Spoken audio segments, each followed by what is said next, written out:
Hey guys, tonight we delve into the rather specific, and let's be honest, somewhat unsettling world of peculiar punishments in the Byzantine Empire.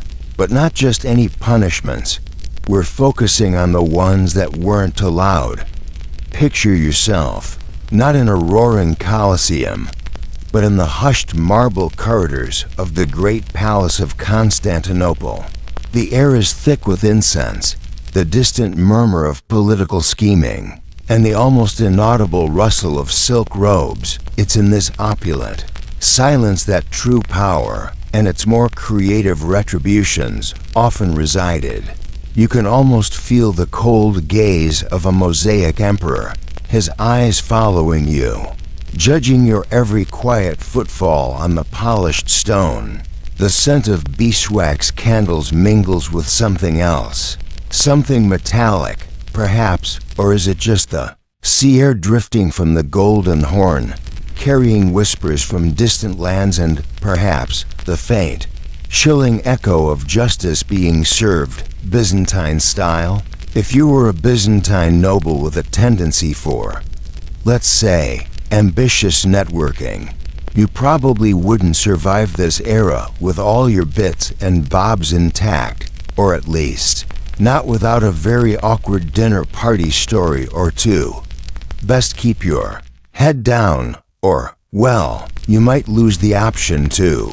It was a place where a stray word in the wrong ear could unravel a dynasty, and where silence could be both a shield and a shroud. So, before you get comfortable, take a moment to like the video and subscribe, but only if you genuinely enjoy what I do here.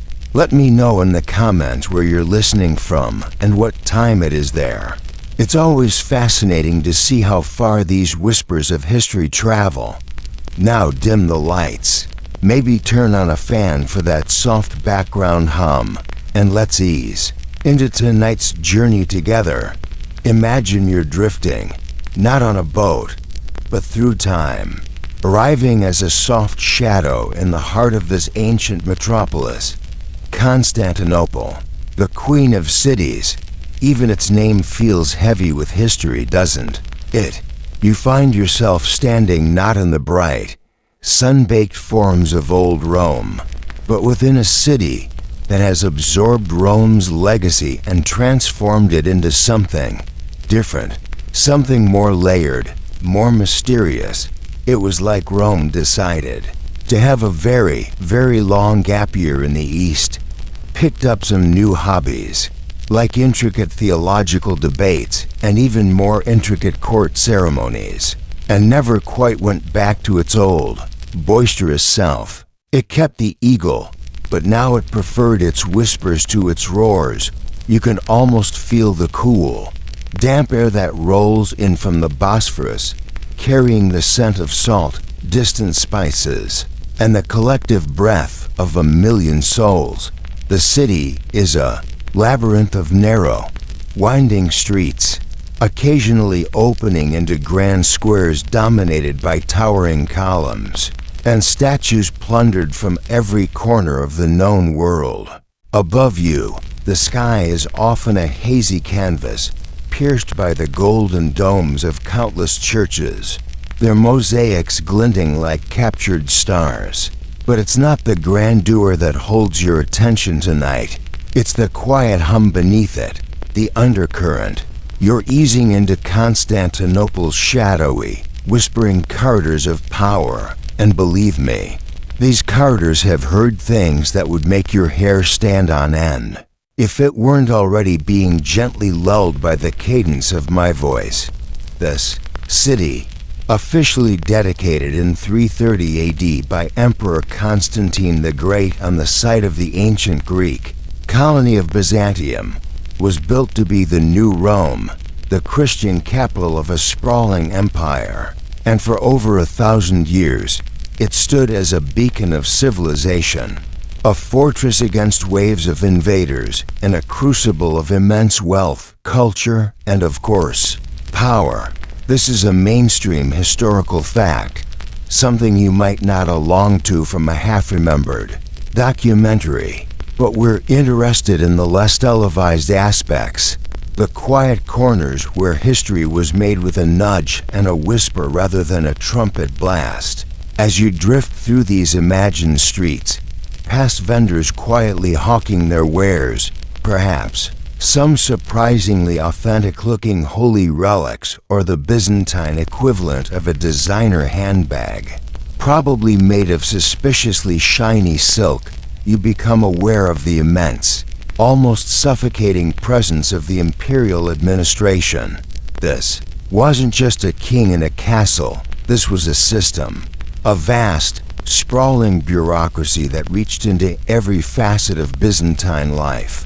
Imagine your local DMV, but with more gold leaf, incense that could make a saint sneeze, and significantly higher stakes for misplacing a form, like accidental monastic retreat high, or finding yourself on a one-way trip to a very small island with no return ferry high. The palace itself, a sprawling complex of buildings, courtyards, and secret passages, was a city within a city, teeming with officials, petitioners, guards, and those shadowy figures who always seemed to know everything about everyone. It is in this environment that the peculiar nature of Byzantine punishment began to take shape. In a society so conscious of rank, appearance, and public perception, sometimes the most effective way to neutralize an enemy or make an example wasn't allowed. Bloody execution in the hippodrome, though those certainly happened.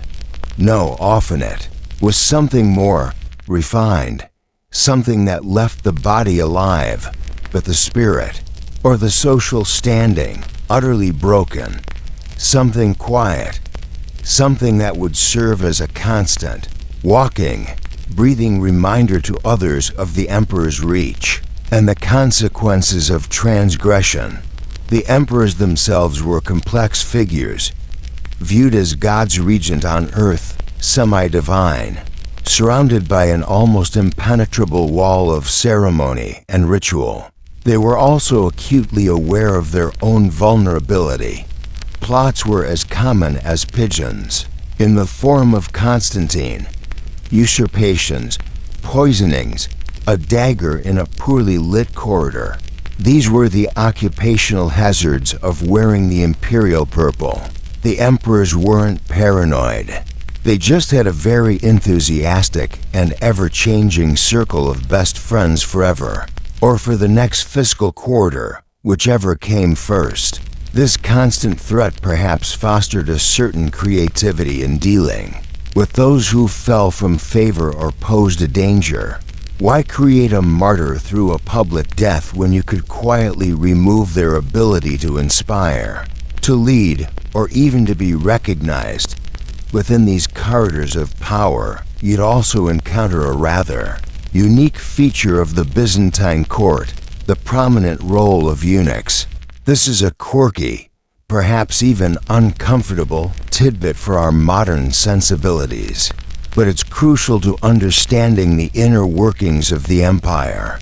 Eunuchs held some of the highest positions in the government, the church, and the imperial household. They were often trusted implicitly, seen as less of a threat because they couldn't sire their own dynasties. To challenge the ruling emperor, it was a career path with certain prerequisites. Let's just say HR had a very specific checklist, and the severance package was, well, quite literal. Their presence, often in roles requiring immense discretion and loyalty, underscores the Byzantine emphasis on control, on neutralizing potential threats in subtle, permanent ways, and on the body itself being a site of imperial power and intervention. Their quiet, often highly educated and influential presence, gliding through the palace, added another layer to the hushed intensity of Byzantine politics. Historians still argue whether the Byzantine Empire was truly Roman or a distinct medieval Greek civilization from its Inception. Was it the Eastern Roman Empire, a direct continuation? Or did it morph so completely that it became something new, a unique blend of Roman law, Greek culture, and Christian faith? It's a fascinating debate, like arguing if a ship that's had every plank replaced is still the same ship. For our purposes, what matters is that this empire, whatever its precise label, developed its own unique ways of managing its affairs, including its justice. Their legal codes, building on Roman foundations, were incredibly detailed. You'd suspect a particularly meticulous librarian had a wild weekend and decided to organize an entire empire's worth of potential misdeeds. Thou shalt not covet thy neighbor's donkey was just the appetizer. They went into specifics that could make your head spin, all in the name of taxis or order, and maintaining that order in a city as cosmopolitan and volatile as Constantinople. A city of 1 million souls packed within formidable walls required a particular touch. Constantinople wasn't just a city, it was an onion. A very old, very powerful onion. And if you peeled too many layers, you'd definitely cry. Possibly from more than just the faint, pervasive smell of garlic and old parchment that seemed to cling to the lower districts. The layers of intrigue, the centuries of plots and counterplots, all contributed to an atmosphere where direct, noisy confrontation was often less prized than a well-placed whisper, a subtle insinuation, or a punishment that didn't necessarily end a life but could certainly end a career, a reputation, or a threat, all without disturbing the neighbors too much. Think about the acoustics of power. In a vast amphitheater, a roar is required, but in a golden, mosaic-lined chamber where officials speak in hushed tones and even the rustle of silk can convey meaning, a different kind of statement is needed. A punishment that is seen, that is understood in its chilling implications, but that doesn't necessarily shatter the carefully constructed quiet. A public flogging might incite a riot or, worse, pity, but a high-ranking official suddenly appearing in public with a telltale scar, or vanishing into the obscurity of a remote monastery, sent a different kind of message, a quieter, perhaps more insidious one, that resonated deeply within the intricate social fabric of the empire. You are drifting deeper now into this world, the initial strangeness giving way to a sleepy curiosity. The grandeur is still there, the glint of gold, the deep blues and reds of imperial mosaics. But you're becoming more attuned to the spaces in between, the shadows, the silences. It's in these silences that our story for tonight resides. The story of punishments designed not to echo through the streets with screams, but to linger in the memory, to be seen in the downcast eyes of a disgraced courtier, or to be felt in the sudden, chilling absence of a once powerful voice. These were the tools of a sophisticated, complex, and often ruthless state. A state that understood that sometimes the most terrifying power is the power wielded with a quiet, deliberate hand, the kind of power that didn't need to shout to be obeyed. As we continue our journey, we'll begin to explore these specific methods, these peculiar, quiet retributions that mark the Byzantine approach to justice and control. For now, just let the idea settle, like dust motes dancing in a stray moonbeam through a palace window. The quiet, the power, the waiting. And so, you continue to drift, letting that sense of quiet power, that palpable waiting, settle around you like the softest Byzantine silk, perhaps woven with threads of gold and just a hint of impending doom. The air in these imagined corridors of Constantinople still hums with unspoken intentions, and you're beginning to tune into its subtle frequencies. It's in this atmosphere that the very first whispers of a different kind of justice began to form, a justice that didn't always need to shout. We're looking at how the Byzantines first started to develop these methods of punishment, the ones designed to work in the quiet, to dismantle a life or a reputation with the stealth of a cat burglar, relieving you of your most prized, albeit metaphoric, silverware. The Byzantines, you see, didn't just spring into existence with a fully formed penal code of peculiar, quiet punishments. They were, in their early days, the direct inheritors of Roman law, a system renowned for its comprehensiveness and, let's be fair, its occasional brutality.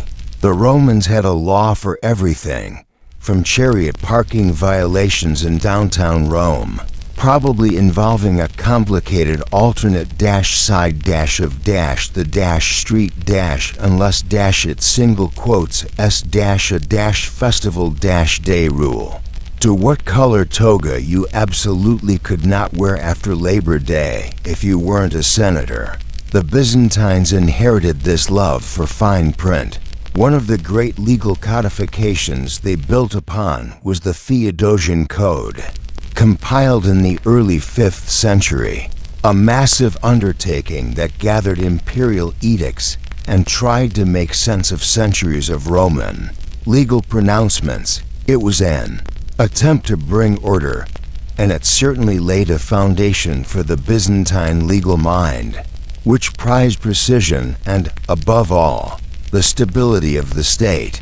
This code included a vast array of punishments, many of them quite loud and final, as was the Roman way. But as the Western Roman Empire gradually crumbled and the eastern part solidified into what we call Byzantium, something began to shift. It wasn't an overnight revolution in jurisprudence, more like a slow, almost imperceptible change in the prevailing winds. Perhaps it was the growing influence of Christianity, with its emphasis on sin, penance, and at least in theory, the value of a soul, however misguided. Or maybe it was the intensely political nature of Constantinople itself, where an emperor's rival today could be his brother-in-law tomorrow, making permanent solutions like execution a bit awkward for future family gatherings. Whatever the complex blend of reasons, the Byzantines started to refine and develop sanctions that were more subtle, aiming for social or political annihilation rather than always opting for physical termination. So, what were these early forays into the art of the quiet punishment? Well, you might find yourself as a hypothetical Byzantine citizen who's perhaps backed the wrong chariot racer, or said something a tad too critical about the new imperial hairstyle, facing something like a devastatingly large fine. Confiscation of property was a particularly effective tool. Imagine not a dramatic raid with soldiers kicking down your door, though that could happen, but the quiet arrival of imperial agents, the logothetes of the treasury, perhaps, with their impassive faces and meticulously detailed scrolls. They wouldn't just take your villa overlooking the Sea of Marmara. They'd inventory every silk cushion, every silver spoon, every amphora of imported wine. They'd take your favorite commemorative olive oil jug, the one your grandma gave you.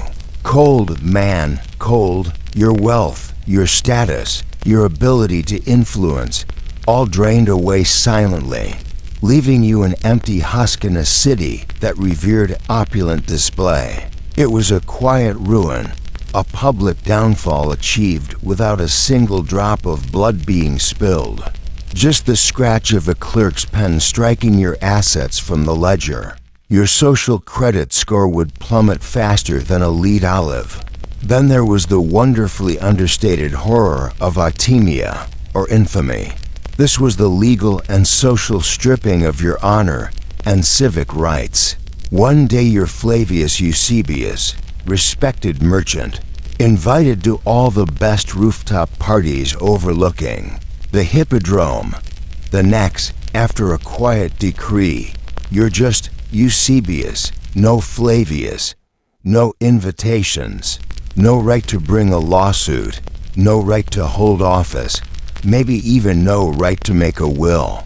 Your name might be quite literally struck from official registers. It wasn't just you're fired, it was you're fired. Your name is now mud. You're official. Fan club is disbanded, and we're confiscating your special parking spot at the Hippodrome. People who once greeted you with deep bows would suddenly find the mosaics on the opposite wall intensely fascinating as you passed. It was a social death, a profoundly quiet way of neutralizing someone, turning them into a non-person while they were still very much alive and breathing. A walking ghost in their own city. The silence of averted gazes, of dropped conversations, would be deafening. Exile, too, was an early favorite, refined from Roman practices like relegatio, banishment to a specific place, without loss of citizenship, or the more severe deportatio, banishment with loss of citizenship and property, often to a desolate island. Picture this: you're summoned not to a noisy trial, but to a quiet chamber. A few hushed words are spoken, a scroll is read, and then you're on a ship, not a grand imperial galley, but perhaps a small, unassuming merchant cog, heading towards some remote, windswept rock in the Aegean that doesn't even feature on most maps. Being exiled wasn't just a change of address. It was like being unfriended by the entire empire, with no option to even see their vacation photos from your bleak, windswept island where the main entertainment was watching barnacles grow. The journey itself was part of the punishment. The slow, monotonous creak of the timbers, the endless gray water, the dawning realization of your complete isolation. It was a quiet severing, a removal from the vibrant heart of the world. And let's not forget the power of public humiliation, even in its less violent forms. While the Byzantines certainly had their share of rowdy shaming rituals, some early forms relied more on psychological discomfort.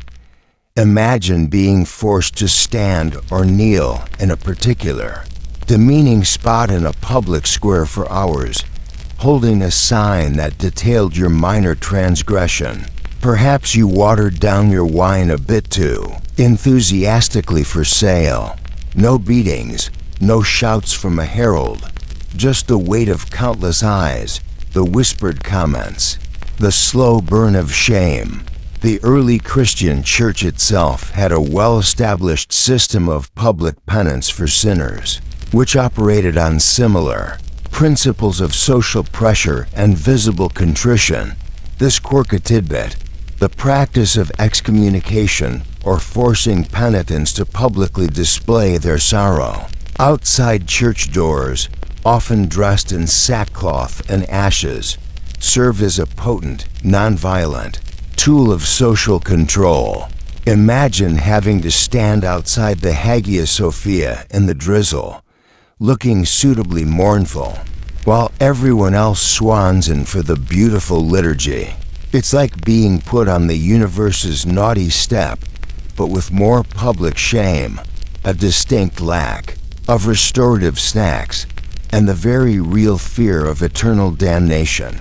These practices, both secular and religious, underscored a societal understanding that honor and reputation were immensely valuable, and their loss a profound and quiet punishment. The development of these subtle sanctions wasn't necessarily driven by a sudden wave of humanitarianism. The early Byzantines started realizing that sometimes making a point didn't require a full drum solo of agony. A well-timed, piercing silence, a carefully orchestrated social exclusion, could be much more effective, like a really intense passive-aggressive note left on the communal amphora, but with the full weight of imperial authority behind it. These methods helped maintain public order. A disgraced man shuffling through the market was less likely to incite a riot than a public execution that might create a martyr or offend a powerful family. It was also politically expedient. A rival quietly bankrupted or socially isolated was a rival neutralized, often more completely than if they'd been granted the dignity of a dramatic death. You can almost hear the shift in the legal thinking, the quiet murmur of jurists and imperial advisors considering new ways to maintain taxes. That all-important order. They weren't abandoning the old Roman tools entirely, but they were adding layers, developing a more nuanced toolkit for managing a complex society.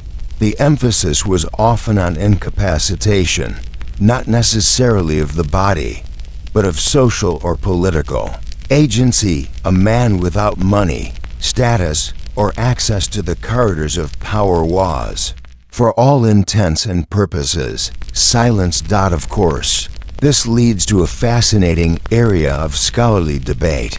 Historians still argue whether the increasing use of mutilation later in the Byzantine Empire, which we'll get to, don't you worry, in all its peculiar detail, was a sign of growing barbarism or a calculated attempt to find alternatives to the death penalty, perhaps influenced by evolving Christian ethics that sought to preserve life, even if in a diminished state. It's a complex question. Was it a step away from ultimate brutality, or a descent into a different kind of cruelty?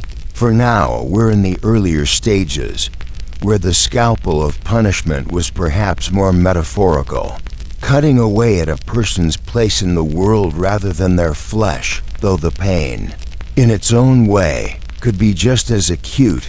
These early methods, the fines that felt like a slow financial strangulation, the loss of status that made you invisible, the exile that cast you into a lonely void, the humiliations that gnawed at your soul, they all shared a common thread. They were designed for a chilling quietness. They didn't always need chains or dungeons, though those existed too.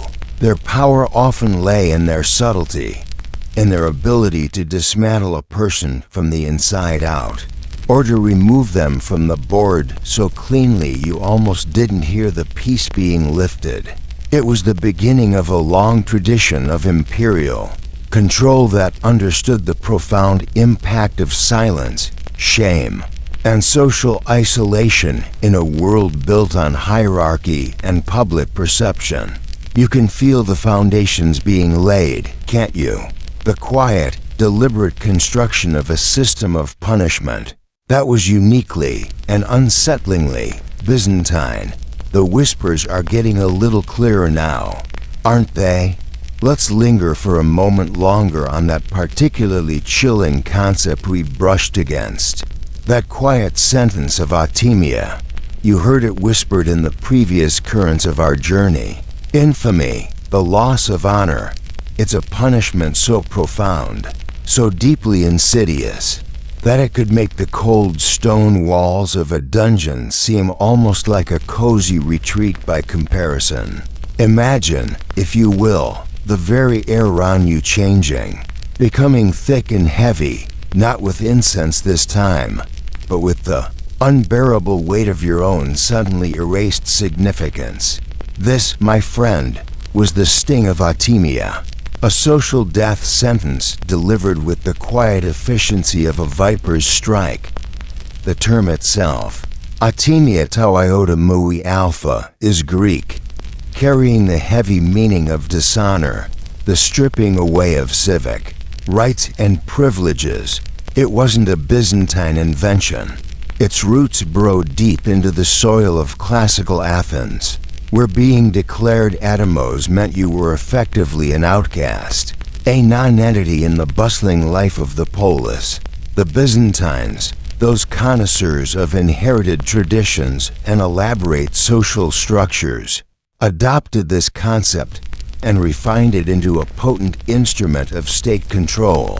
It became a cornerstone of their legal and social framework, a way to neutralize individuals without necessarily resorting to the messiness of overt violence. Think of it as the ultimate deplatforming.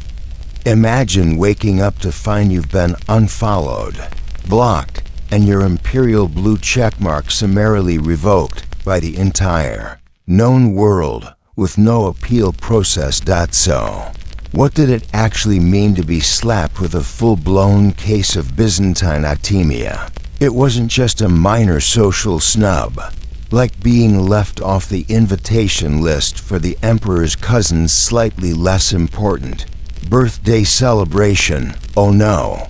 This was a comprehensive dismantling of your public self, your hard-earned titles and dignities, your axia, which in Byzantium were more than just fancy labels.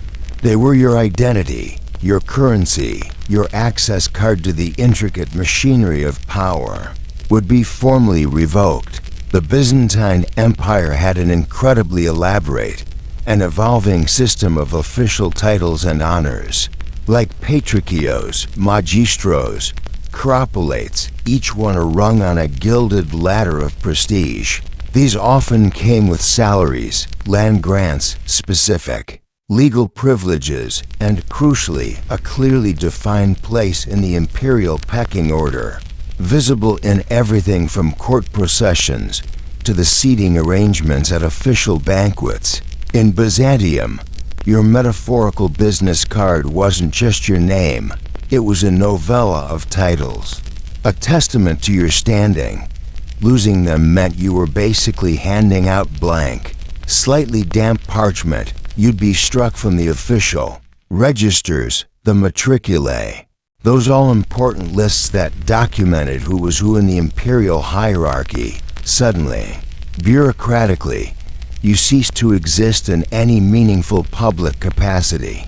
You could no longer hold any official office.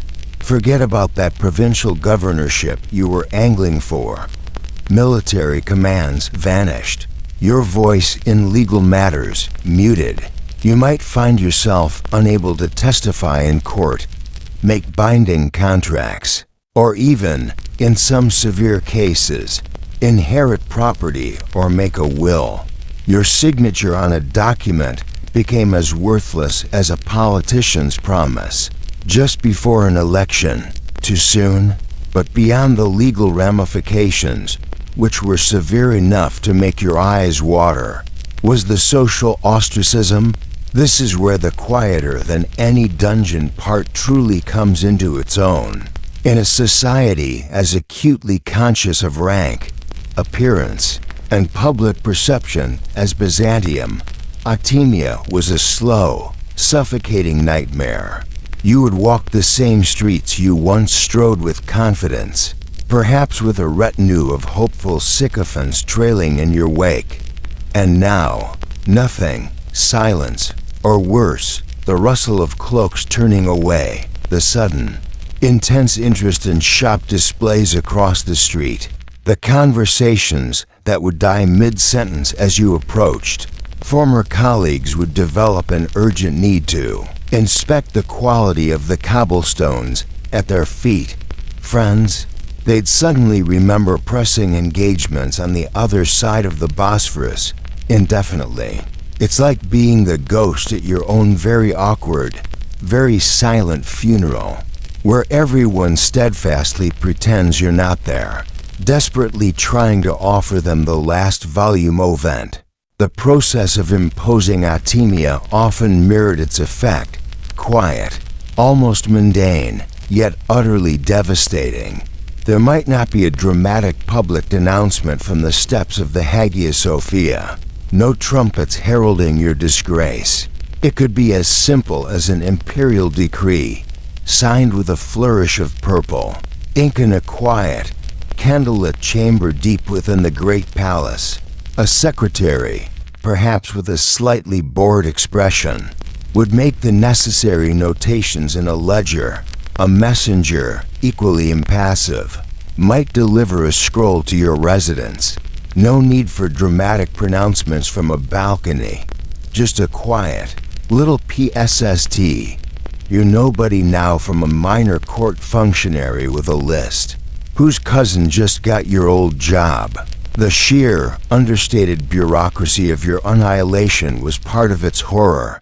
Imagine yourself, stripped of your senatorial sash, your silken robes of office now feeling like a costume from a play in which you've forgotten all your lines. You'd still be physically present, walking under the same Constantinopolitan sky, breathing the same seating air, but you would be a wraith, a hollow man or woman. The dungeon confines the body. Artemia unraveled the soul, or at least, the carefully constructed social self that, in Byzantium, was almost indistinguishable from it. The glances that slid past you, the sudden hush in the marketplace, the way children might be subtly pulled away by their parents. These were the invisible bars of your new prison. This deep psychological impact was, of course, entirely the point. Why create a martyr through execution, whose tomb might become a rallying point for dissidents? Why risk the unpredictable anger of a mob? Far better, in many cases, to let the offender live, but to live in a state of perpetual, silent shame, a walking billboard for the consequences of imperial displeasure. Every averted gaze, every closed door, was a fresh nail in your social coffin. Sometimes, the social death echoed older Roman practices like damnatio memoria, the condemnation of memory, where an emperor or prominent figure deemed an enemy of the state would have their statues torn down, their names chiseled off inscriptions, their very memory officially expunged. It's like your extended family deciding to meticulously Photoshop you out of all the cherished holiday photos, and then burn the original negatives for good measure, and then perhaps salt the earth where the photo album used to be, just to be thorough. While Artemia wasn't always so dramatically literal in its erasure of the past, it aimed for a similar obliteration of the individual's public persona in the present. There were even, on occasion, quirky and specific rituals of degradation that could accompany or precede the full weight of Artemia. Imagine the quiet horror of being forced to ride backwards on a donkey through the city. Not necessarily to the accompaniment of loud jeers, though that could happen, and wasn't exactly quiet, but more for the symbolic inversion of status, the visual proclamation of your fall from grace. The laughter might be there, but the deeper sting was the crushing, inescapable humiliation, a very public stripping of dignity that resonated long after the unfortunate procession had passed. The silence after such an event, the knowledge that everyone had seen, would be its own torment. Now, an interesting point for those late-night scholarly musings. Historians still argue whether the social effects of Artemia were uniformly applied across all social classes, or if its sting was felt most acutely by the elite whose entire identity was inextricably tied to public office, imperial favor, and the intricate dance of courtly honor. Did the humble artisan, if declared atomos for some minor offense, feel it as deeply as the patriarchos who had dined with the emperor, and now couldn't even get his local baker to meet his eye? Perhaps the fall was greater from a higher perch, the silence more deafening in once-crowded halls of power. One day you're complaining about the subpar quality of the imported wine at the imperial banquet. The next you're not even deemed worthy to sniff the discarded grape pips outside the palace kitchen. That's quite the social and sensory downgrade. Atimia was, in essence, a masterful piece of psychological warfare waged by the state against its own. It recognized that in a hierarchical society, one's place in that society was everything. Remove that place, and you remove the person, even if their heart continued to stubbornly beat. It was a punishment that needed no chains, no guards, no echoing screams in a dark cell. Its prison was built of shame. Its walls were the averted gazes of an entire city, and its sentence was carried out in the chilling silence of utter social isolation. It was a profound testament to the Byzantine understanding of power, not just as force, but as the ability to define, and therefore to undefine, a human being. As you settle deeper into your own quiet space, let that thought linger, the power to erase someone with nothing more than a whisper and a stroke of a pen. You feel the lingering chill of that social erasure, the quiet horror of atimia, settling around you like a fine, invisible dust. It's a potent reminder of how the Byzantines could dismantle a life without laying a hand on the physical body. But what happened when that profound social death sentence wasn't deemed sufficient?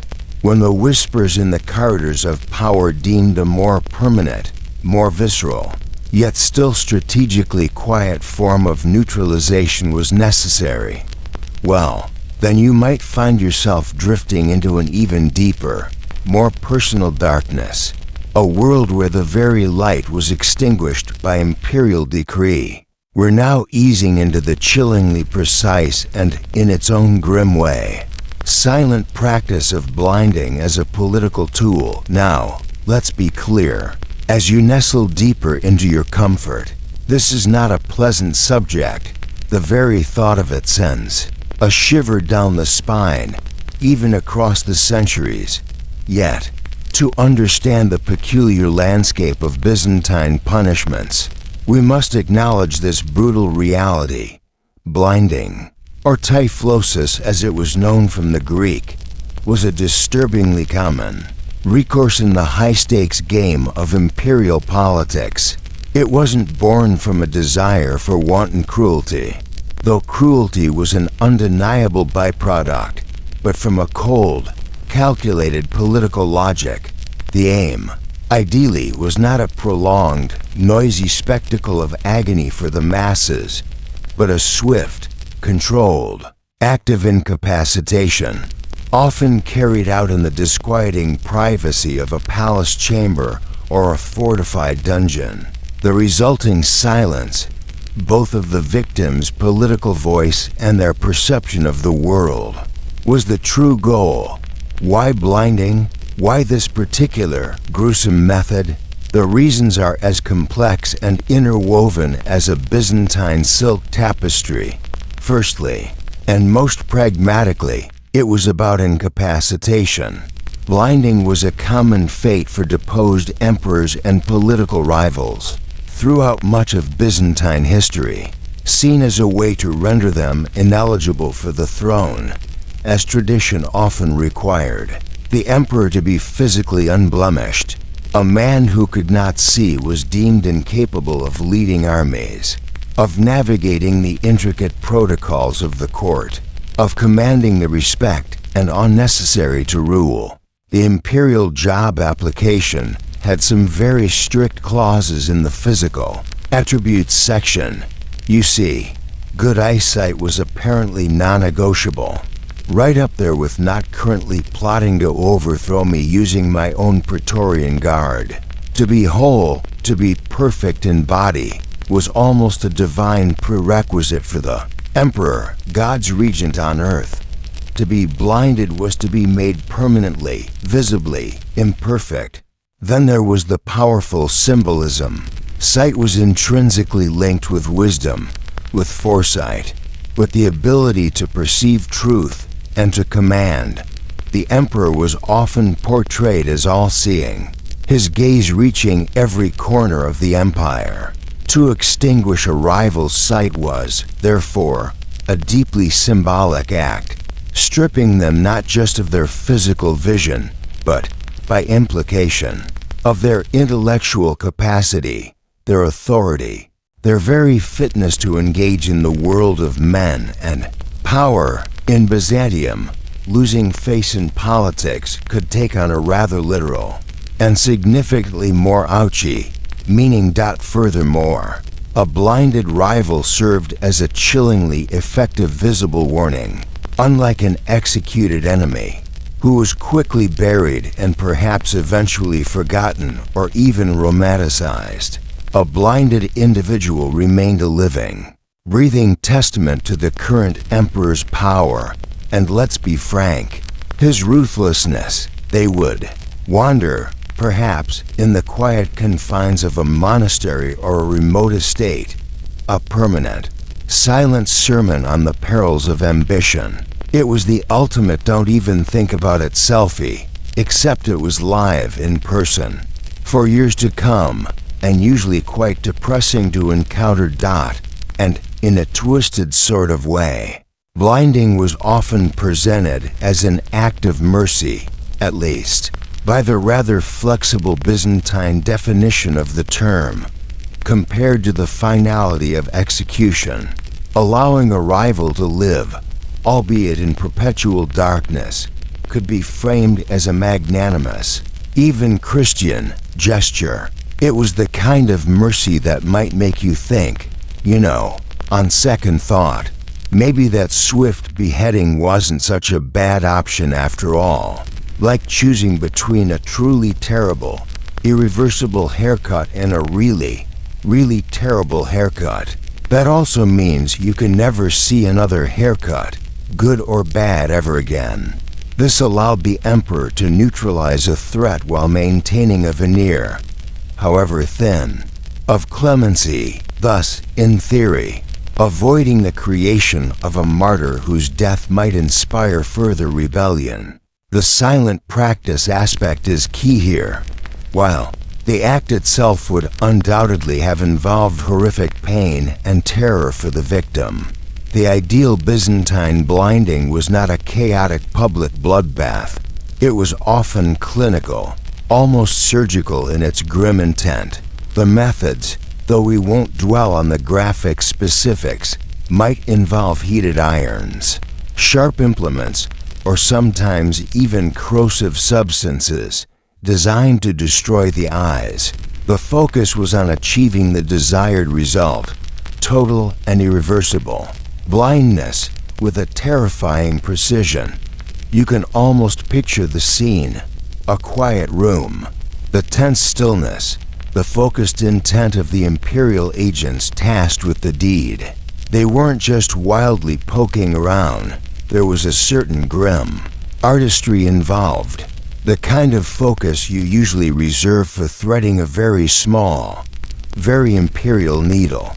If that needle were white-hot and aimed at someone's cornea, the immediate aftermath for the victim was a plunge into an eternal, silent darkness, a world suddenly and terrifyingly stripped of light and form.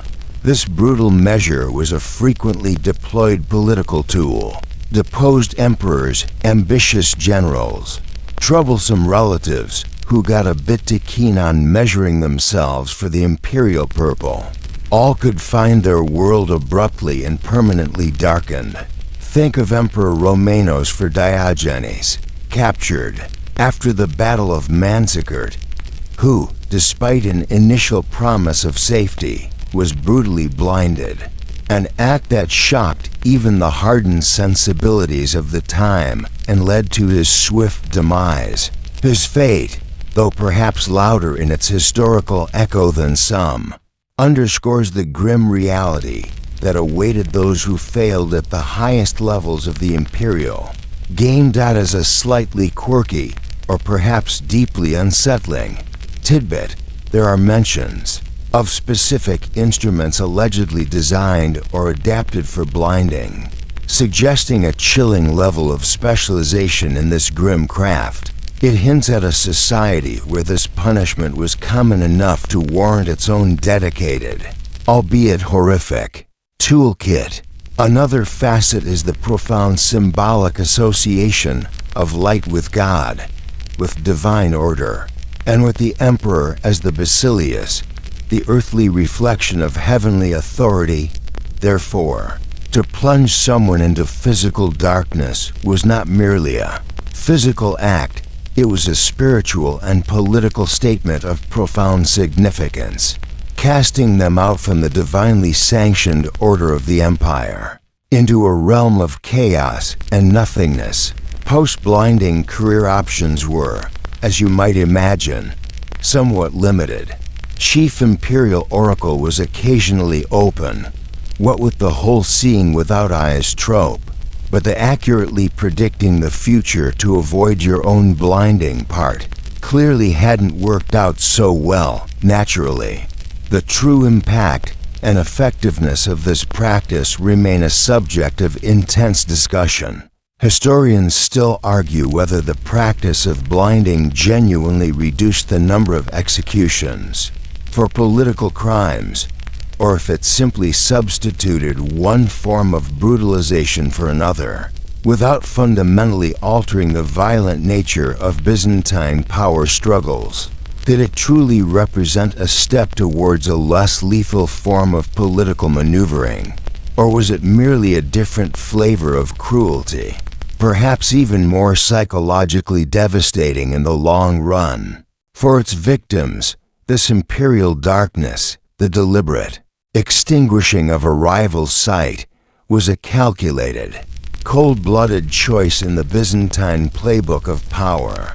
It was a testament to their understanding that power was not just about commanding armies or issuing laws, but also about controlling the very senses, the very perceived reality of those who might challenge them. It was a quiet horror, one that left its victims alive but broken, navigating a world forever changed, a world devoid of the light that symbolized imperial favor and divine grace.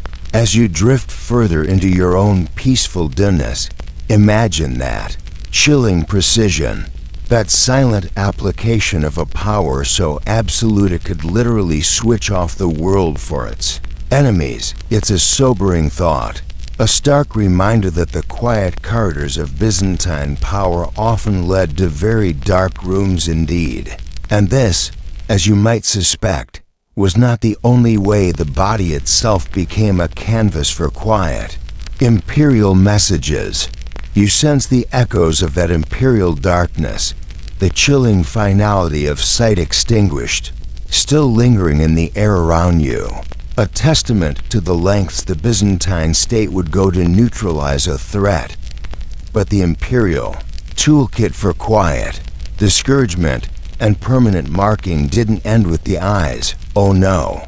There were other ways to ensure an individual carried a lasting, visible, and socially potent message of imperial displeasure or criminal condemnation, ways that didn't necessarily plunge them into darkness, but certainly cast a long, undeniable shadow over their every waking moment.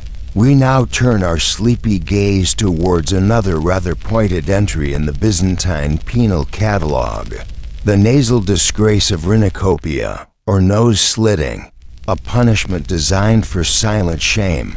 Now, as you continue to relax, letting these historical whispers flow over you, it's important to remember that while these practices sound gruesome to our modern ears, and indeed they were, they existed within a very different framework of justice, power, and even mercy as understood at the time. Rhinocopia, the act of cutting, slitting, or otherwise mutilating the nose, was another of those chillingly calculated methods. Its horror lay not just in the physical act, which we don't need to picture into vivid detail, but in the permanent, unhideable alteration of the face. This wasn't a punishment you could just cover up with a strategically placed houseplant. During your ancient equivalent of a video conference call, your face, the very essence of your public identity, was now a permanent, rather unfortunate, public service announcement, broadcasting your disgrace to everyone you met every single day, in quiet, unrelenting fashion. Why the nose? What made this particular feature such a target for imperial wrath or judicial sentence? Well, for starters, it's incredibly visible, unlike atemia, that social death which was invisible to the casual observer until they tried to interact with you, or even blinding, where the victim might be sequestered away or their affliction not immediately apparent from a distance. A mutilated nose was front and center. It was an undeniable, unavoidable brand. There was no hiding it, no pretending it wasn't there. It immediately marked the bearer as someone who had fallen afoul of the authorities, a person to be shunned, feared, or pitied, but rarely trusted or respected. This, of course, led directly to social ostracism. Imagine trying to conduct business, attend a church service, or even just buy bread in the agro with such a conspicuous mark of shame. The averted gazes we spoke of with atemia would be intensified, now mixed with morbid curiosity, perhaps revulsion. Small talk at parties, if you were ever invited to one again, became a bit challenging. So, what do you notice first about people? Not the nose. Definitely not the nose. Reintegration into society was an uphill battle, to say the least. The punishment was, in this way, self-perpetuating. The mark itself enforced the isolation. Furthermore, in a society that, like many ancient and medieval cultures, often equated physical wholeness with moral integrity or fitness to lead, such disfigurement was a devastating blow to one's appeal and charisma. If you had ambitions of rallying support, of leading a faction, or even just being a charming rogue, having a significantly altered nasal structure was a considerable impediment. If leading man good looks were on your Byzantine career checklist, rhinocopia was a fairly definitive game over for that particular ambition. It was a way of making someone literally less presentable, less capable of inspiring confidence or affection. The symbolism was also profound. The nose is central to the face, crucial to one's recognizable features, and by extension, to one's face in society. That intangible concept of honor and public standing, to damage it so visibly, was a deep insult, a deliberate act of reducing the individual, of defacing their very identity.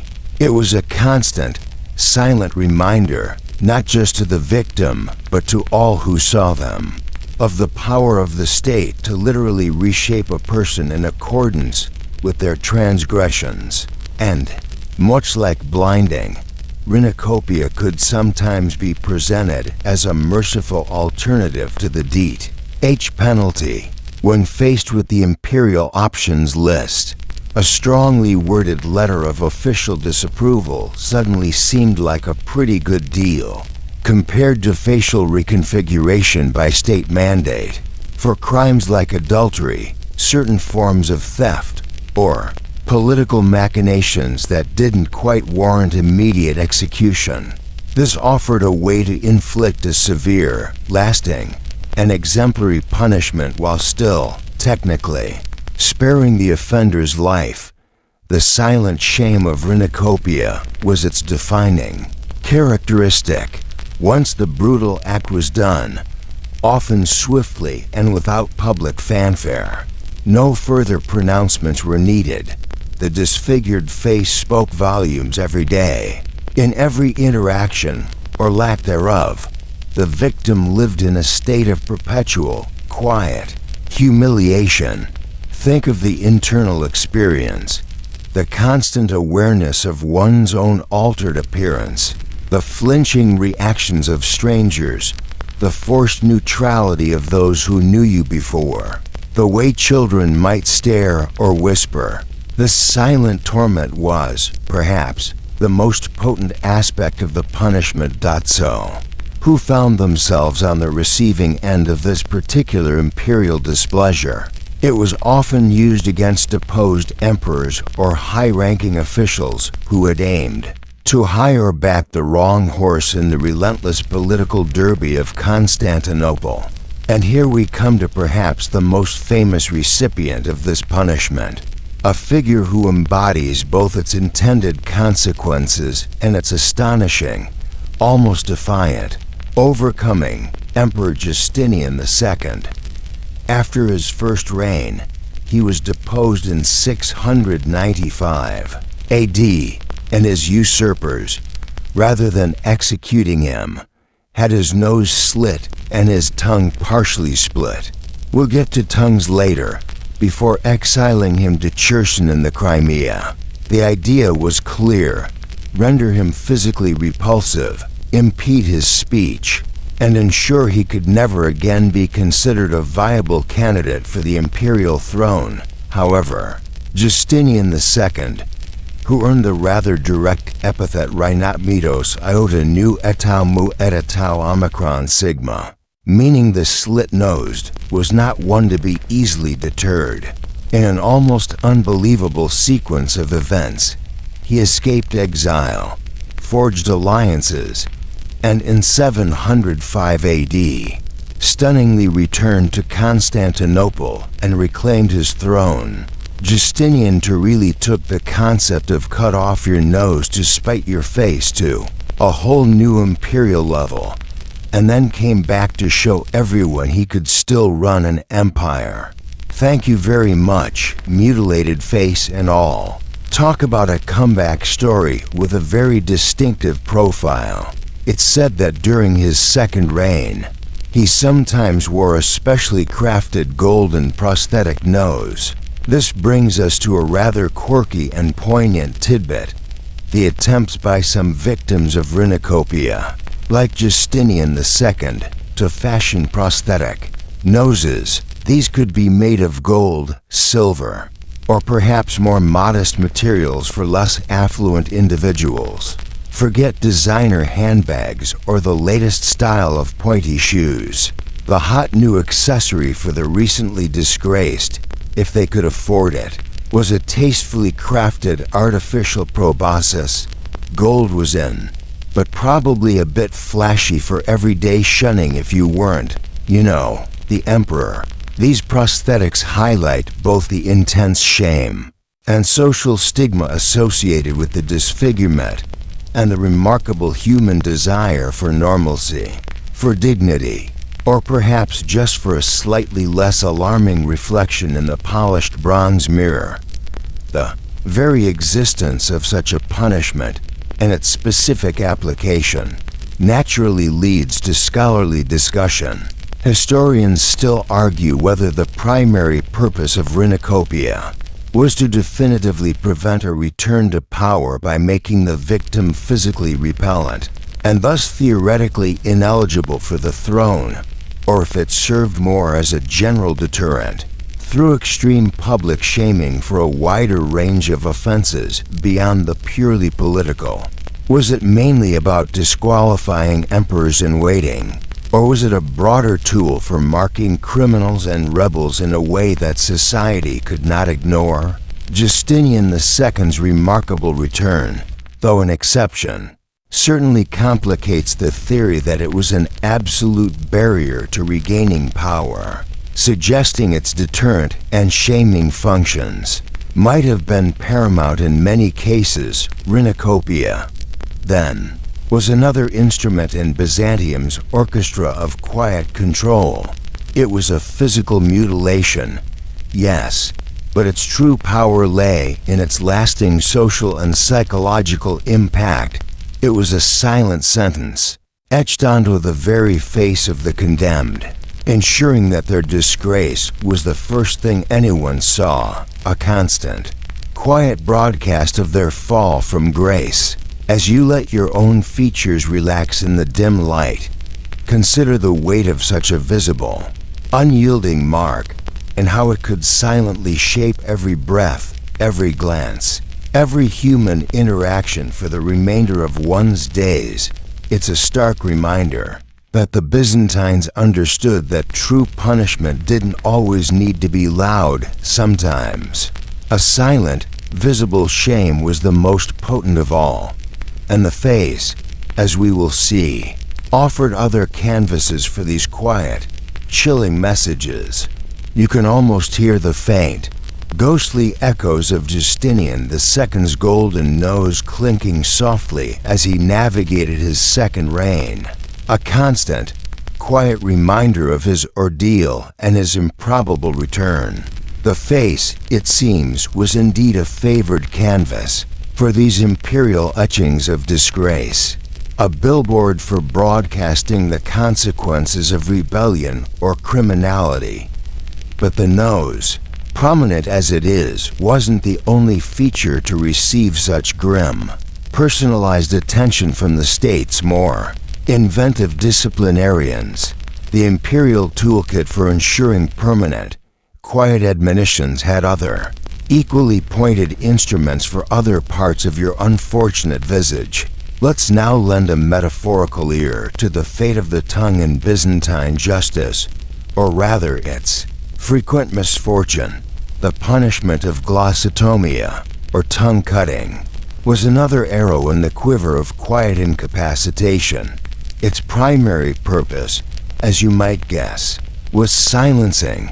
If you were a political opponent with a silver tongue capable of swaying crowds, a preacher whose theological views were deemed a tad too creatively heretical for the prevailing orthodoxy, or simply someone who had a bad habit of revealing state secrets. Perhaps you were an ancient blogger with loose lips and a penchant for oversharing about palace intrigue. Then you might find your ability to articulate those dangerous thoughts permanently curtailed. Giving someone a piece of your mind in Byzantium could result in them literally taking a piece of your tongue. It definitely made you think twice before hitting send on that angry, seditious papyrus scroll. The methods, again, are not for us to dwell on in their gory mechanics, but they generally involve the partial or, in some cases, more substantial removal or splitting of the tongue. The aim was to impair or completely destroy the power of speech. Remember our friend Justinian II, the slit-nosed. His return to power spa package from his rivals wasn't limited to just his nose. They also partially split his tongue, presumably, to ensure that even if his new nasal profile didn't deter him, his hampered oratory might. Justinian II's makeover at the hands of his rivals was quite comprehensive. They really went for the full facial. Please don't come dash back dash and dash if dash you dash do dash at dash least dash be dash quiet package. The silent warning here was multifaceted. The victim was, of course, literally silenced, or their speech made a painful, garbled struggle. Their inability to clearly articulate thoughts, to debate, to persuade, or even to call for help, was a constant, quiet reminder of their transgression and the power that had inflicted it. It was a living death for the politically ambitious or the vocally defiant. Imagine the frustration, the impotent rage, trapped behind a muted tongue. After a visit from the imperial linguists, whose job description probably included some very specific, nonverbal communication skills, ordering lunch became a very elaborate game of charades. No, not the roasted dormouse platter again. I wanted the figs. Oh, never mind. I'll just point and hope, and maybe have some water. Then there were the ears. While perhaps not as directly incapacitating in a political sense as blinding or tongue-slitting, otochomia, the mutilation of the ears, served its own distinct purpose as a permanent, quiet admonition. This could involve cropping the ears, splitting them, or even complete removal in extreme cases. The primary goal here was often marking and humiliation. An individual with damaged or missing ears was visibly branded, set apart from society. Symbolically, it might have been construed as a punishment for not listening to authority, for ignoring imperial commands, or for heeding the wrong advice. Apparently, lending an ear to rebellious talk, or failing to lend one to the emperor's latest decree, could result in that very ear being permanently borrowed, or rather, repossessed by the state. The imperial law stand found for confiscated body parts was probably not known for its efficient return policy. These mutilations weren't always administered a la carte. As we saw with Justinian II, a victim might receive a horrifying cocktail of disfigurements, nose, tongue, perhaps ears as well. The combination amplified the message, creating a truly grotesque and pitiable figure, a walking embodiment of catastrophic imperial disfavor. The psychological burden of such cumulative disfigurement is hard to even fathom. A daily confrontation with one's own ruined face and impaired senses. A constant battle against despair in a society that placed great stock in physical appearance and eloquent speech. Indeed, these were all permanent, quiet admonitions. Once the deed was done, the state didn't need to shout anymore.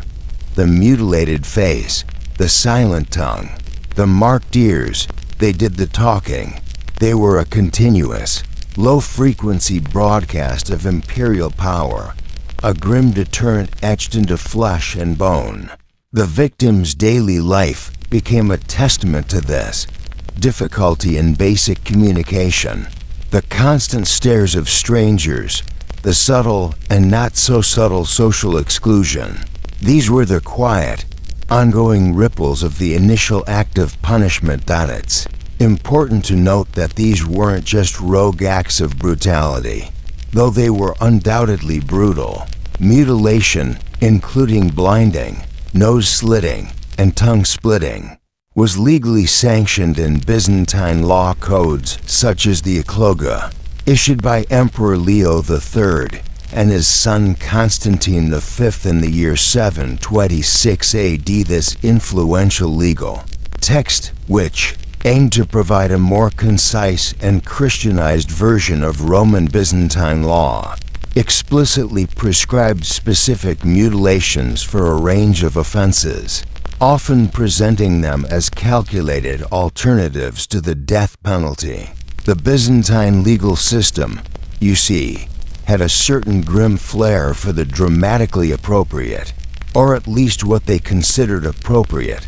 For the crime of perjury, you get option A, and option A involves a rather unpleasant interaction with a sharp object and a part of your face. Next case.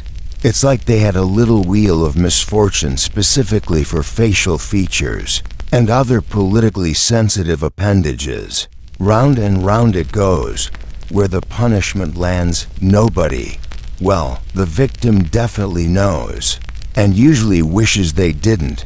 This leads to a quirky, if somewhat macabre, tidbit: the notion that specific mutilations might have been chosen to symbolically fit the crime, a tongue for slander, blasphemy, or revealing secrets makes a grim sort of sense. Hands, though we're focusing on the face tonight, were often targeted for theft or forgery. For ears, as we mused, it might have related to a failure to hear or obey. This idea of a symbolic correspondence, a kind of poetic injustice carved into the body, is fascinating. though whether it was consistently applied is another matter. Imagine the profound silence and frustration for someone whose primary tool of trade or social interaction, their voice, was suddenly and irrevocably taken. How did they then communicate? Through laborious writing, if they were literate, through gestures. The silence imposed was not just auditory, it was social, emotional, and intellectual. And this, as always, brings us to the gentle hum of scholarly debate. Historians still argue whether the specific choice of facial mutilation, be it the nose, the tongue, or the ears, followed a strict and consistent symbolic logic directly related to the nature of the crime committed, or if the selection was more often determined by a combination of other factors, such as the desired level of political incapacitation, the intended degree of public humiliation, and perhaps even the prevailing imperial fashion or precedent in punishment at that particular time. Was there a clear, universally understood language of mutilation, or was it a more fluid, context-dependent form of state-sanctioned messaging? Mutilation's mark, whether on the nose, tongue, or ears, served as a potent, permanent, and chillingly quiet warning. These practices underscore the Byzantine view of the body itself as a text upon which the state could inscribe its laws, its warnings, and its absolute authority. The disfigured individual became a silent messenger, carrying a story of transgression and retribution for all to see, a constant, whispering reminder of the long reach and sharp edge of imperial power. As you drift now, feeling the weight of these ancient, silent warnings, know that the canvas of punishment extended even beyond the face into other forms of quiet, bodily control. You feel a shift in the air, a subtle change in the weight of these ancient secrets we're exploring. The imperial methods of marking and shaming, the tools for inflicting those permanent, quiet admonitions, didn't always involve the immediate, visceral shock of bloodshed or the irrevocable removal of essential features. Sometimes, the state's displeasure, its intent to diminish and control, could be delivered with a quiet snip, a deliberate shearing, an act seemingly minor yet laden with profound social and psychological consequence. We're now considering how the simple, almost mundane act of forced shaving of hair, of beards, became a potent tool of social control, a shearing humiliation that resonated quietly but deeply in the Byzantine world. In an empire as fixated on appearance, symbolism, and social hierarchy as Byzantium, hair wasn't just hair, and a beard wasn't just a collection of whiskers. Oh no, these were powerful signifiers. In Byzantine society, the beard, the pogon, in Greek was particularly highly valued, especially from the Middle Byzantine period onwards, often symbolizing wisdom, masculinity, authority, and social status. Think of the great philosophers of old, the revered church fathers, even the emperors themselves in many iconic depictions. Their flowing beards were practically part of their gravitas, their visual resume. A majestic beard wasn't just a fashion statement, it was practically a PhD in manly wisdom arts, maybe with a minor in looking solemnly authoritative. Losing it unwillingly was like having your diploma publicly shredded by a very smug and possibly jealous goat. The length, style, and even the presence or absence of a beard or particular hairstyle could denote a man's place in the world. Clergy had their specific tonsures and often maintained beards as a sign of piety and adherence to tradition.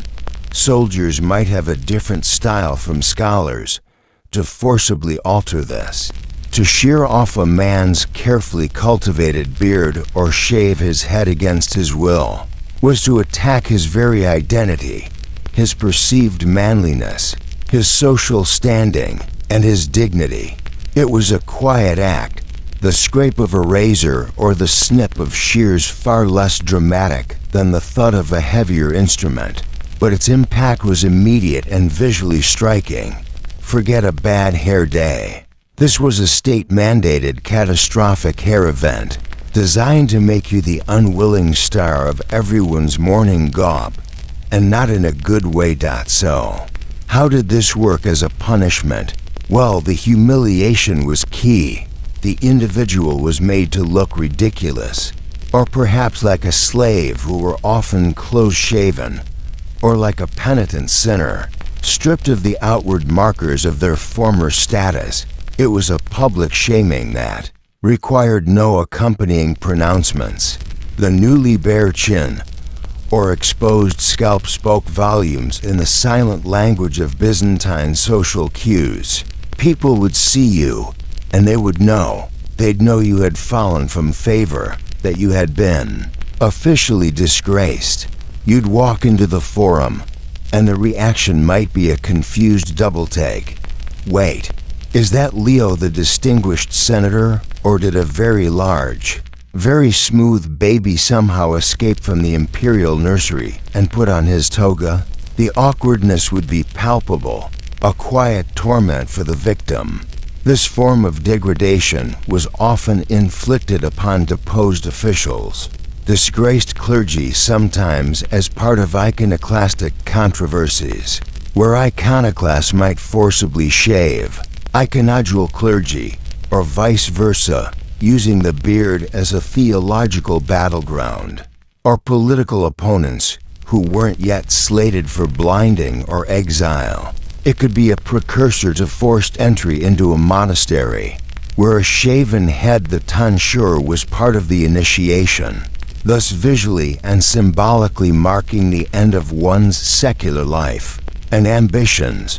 The upside of being forcibly shaved, specifically for monastic life.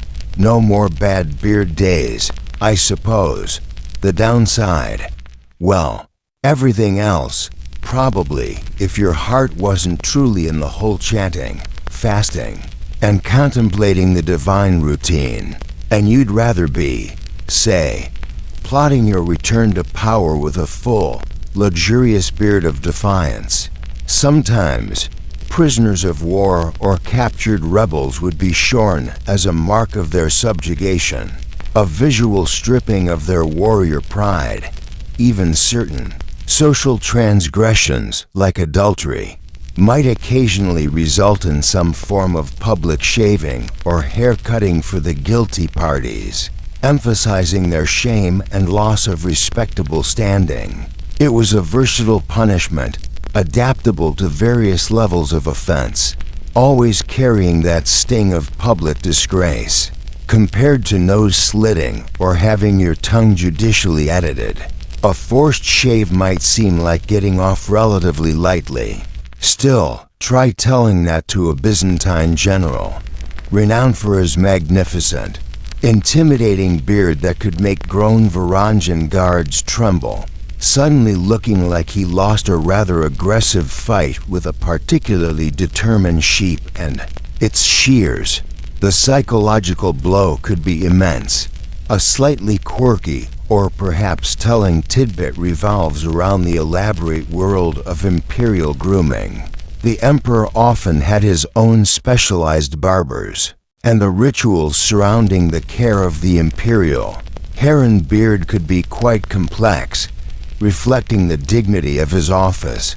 To then have this process inverted for the disgraced, perhaps being shorn with blunt or rusty shears by a person of low status or in a deliberately rough and public manner, would add another layer of calculated insult to the injury of lost hair.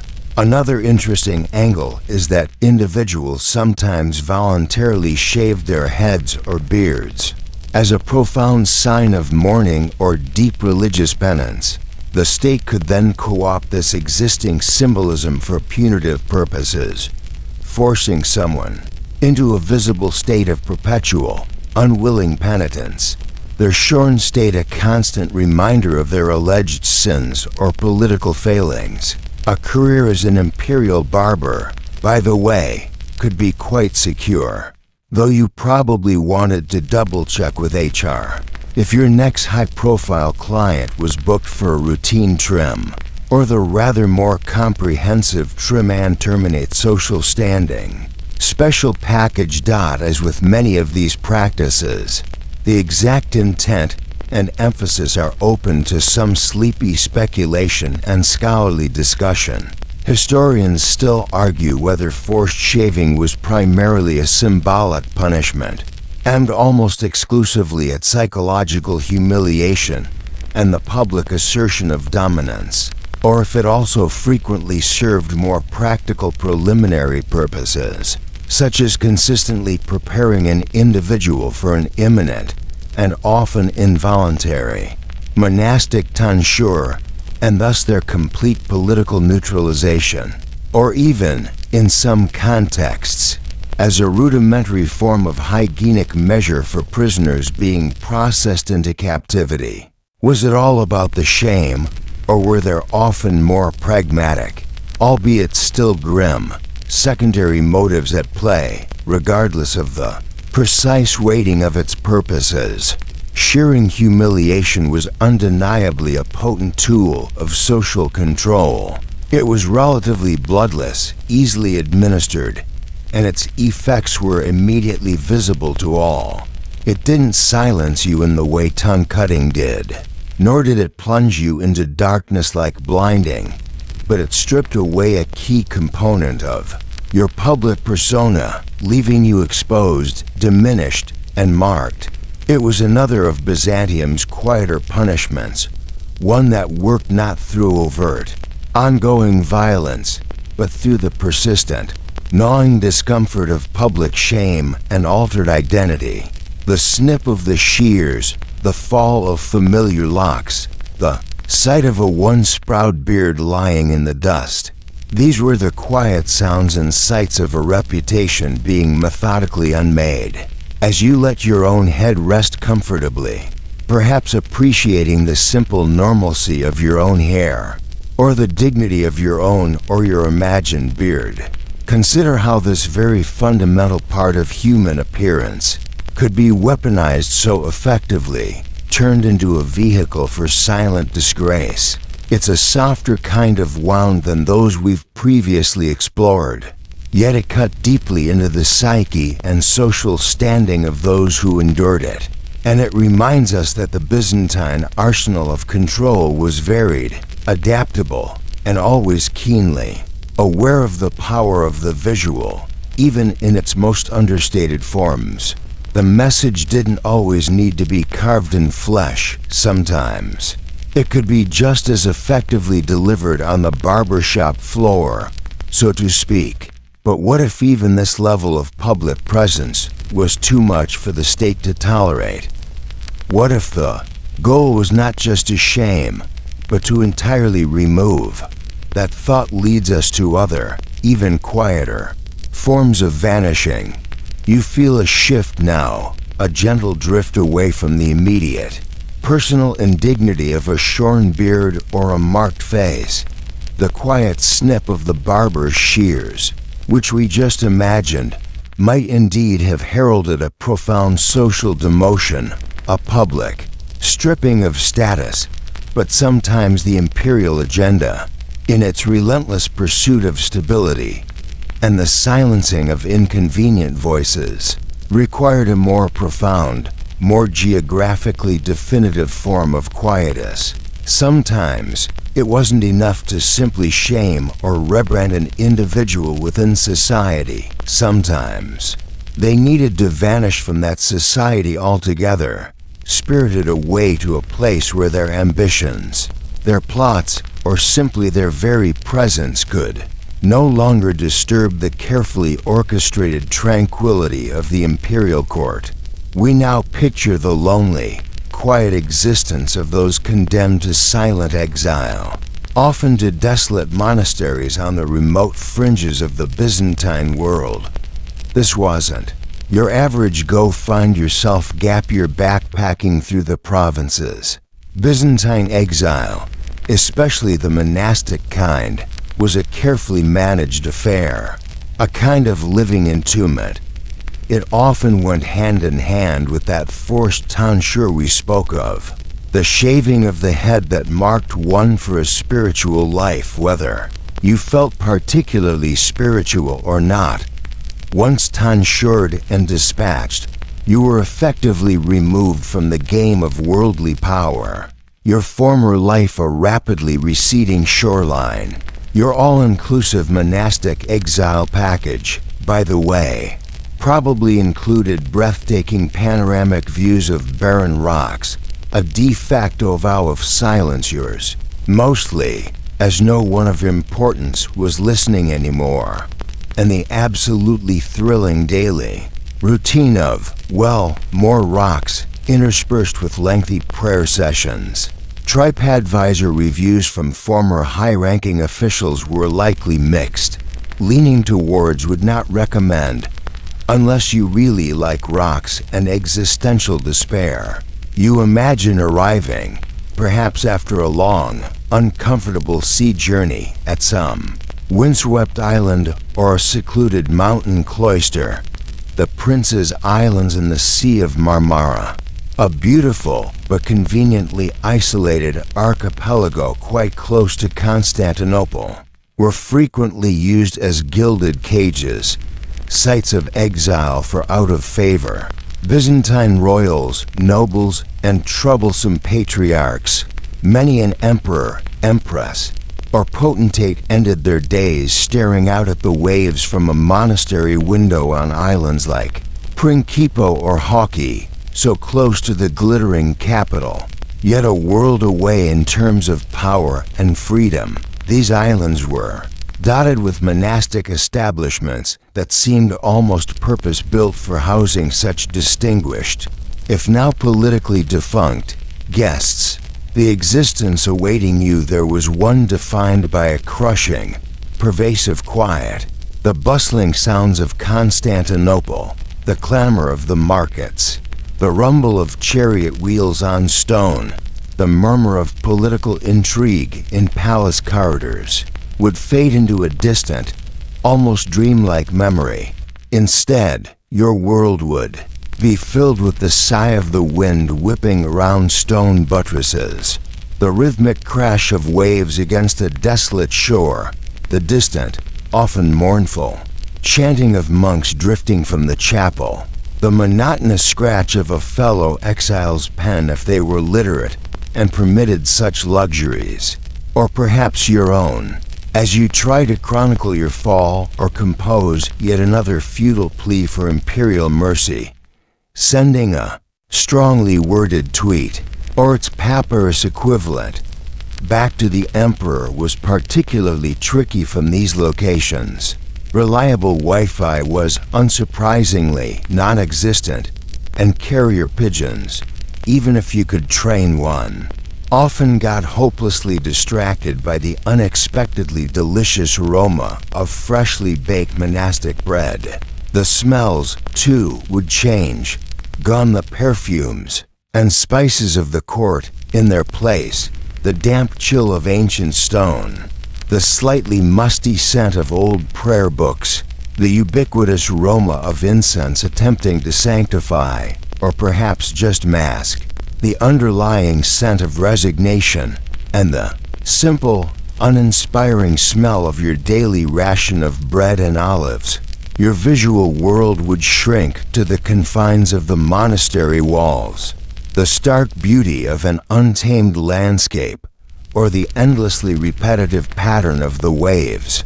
It wasn't exactly a getaway to the sun-drenched Greek Isles brochure experience you might have hoped for, more like Survivor, Byzantine Bureaucracy Edition, but with significantly more compulsory prayer and far fewer opportunities to vote anyone off the island. You were the one who'd been voted off. permanently. Why were monasteries the preferred destination for so many political undesirables? Several reasons, all contributing to their effectiveness as silent prisons. Firstly, their remote locations often made escape incredibly difficult. These weren't minimum security holiday camps. Escape plans usually involved befriending a particularly devout and unusually strong-winged seagull, or perhaps learning to weave a very long prayer rope while hoping the abbot was conveniently looking the other way. Success rates were, shall we say, not encouragingly high. Secondly, the existing monastic structure provided supervision. The monks, whether they relished the role or not, became your de facto jailers, their lives of disciplined routine and obedience providing a framework for your own confinement. And thirdly, consigning a fallen rival to a monastery offered a convenient spiritual cloak for a politically ruthless act. The emperor wasn't just imprisoning you. He was magnanimously offering you an opportunity for quiet contemplation, for spiritual reflection, a chance to repent of your worldly errors. Suddenly finding religion, or at least pretending to, became a rather popular, if often transparent, pastime for many exiled nobles, especially the theological bits about divine forgiveness and His Majesty the Emperor really should let me go back to my palace now. I've truly seen the error of my overly ambitious ways. Cross my heart and hope not to be further mutilated. The psychological toll of this silent exile was immense. The crushing isolation, far from the familiar faces of family, friends, and even enemies, could lead to a profound sense of desolation. The loss of purpose for individuals who had once wielded immense power or influence was devastating. Boredom, that slow, creeping thief of sanity, would become a constant companion. Evening entertainment often consisted of competitive staring contests, with a particularly stoic gargoyle on the chapel wall, or perhaps trying to remember all 27 verses of that one particularly lengthy chant everyone else seemed to know by heart. Riveting stuff, day in, day out. The silence wasn't just an absence of noise. It was the silence of being forgotten by the world, the quiet fading of your own significance. Of course, not all monastic exiles were created equal. This is a quirky little tidbit. The quality of your enforced spiritual retreat could vary wildly. If you were a particularly high-status exile and still had some discreetly stashed funds, or if your monastic hosts were unusually lenient or perhaps subtly sympathetic, or just easily bribed with promises of future favor should fortunes turn, you might be able to maintain a pale shadow of your former life. Perhaps a few loyal servants might be allowed to attend you, a small library of books, the occasional, heavily censored letter from the outside world. Others faced extreme deprivation, housed in leaking cells, given meager rations, and subjected to the harshest aspects of monastic discipline. The irony of exiling powerful, worldly, often decadent figures to places of supposed spiritual retreat and austerity must have led to some rather dramatic culture clashes within those ancient walls. Imagine a notoriously flamboyant court eunuch trying to adjust to a diet of lentils and silence. This profound form of banishment, this living death, naturally prompts questions about how it was perceived in comparison to other, more immediately violent punishments.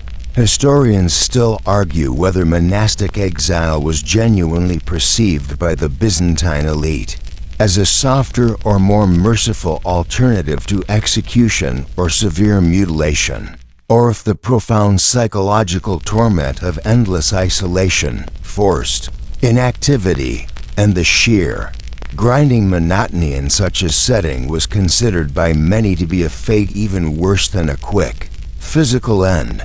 Was it a slow, quiet descent into madness, or a genuine opportunity for a different kind of existence, however unwelcome, silent exile to a desolate monastery or a forgotten island was a profound instrument of Byzantine control.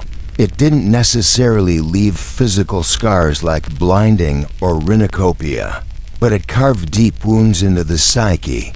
It was the ultimate act of social and political erasure, removing individuals from the stage so completely that they might as well have ceased to exist.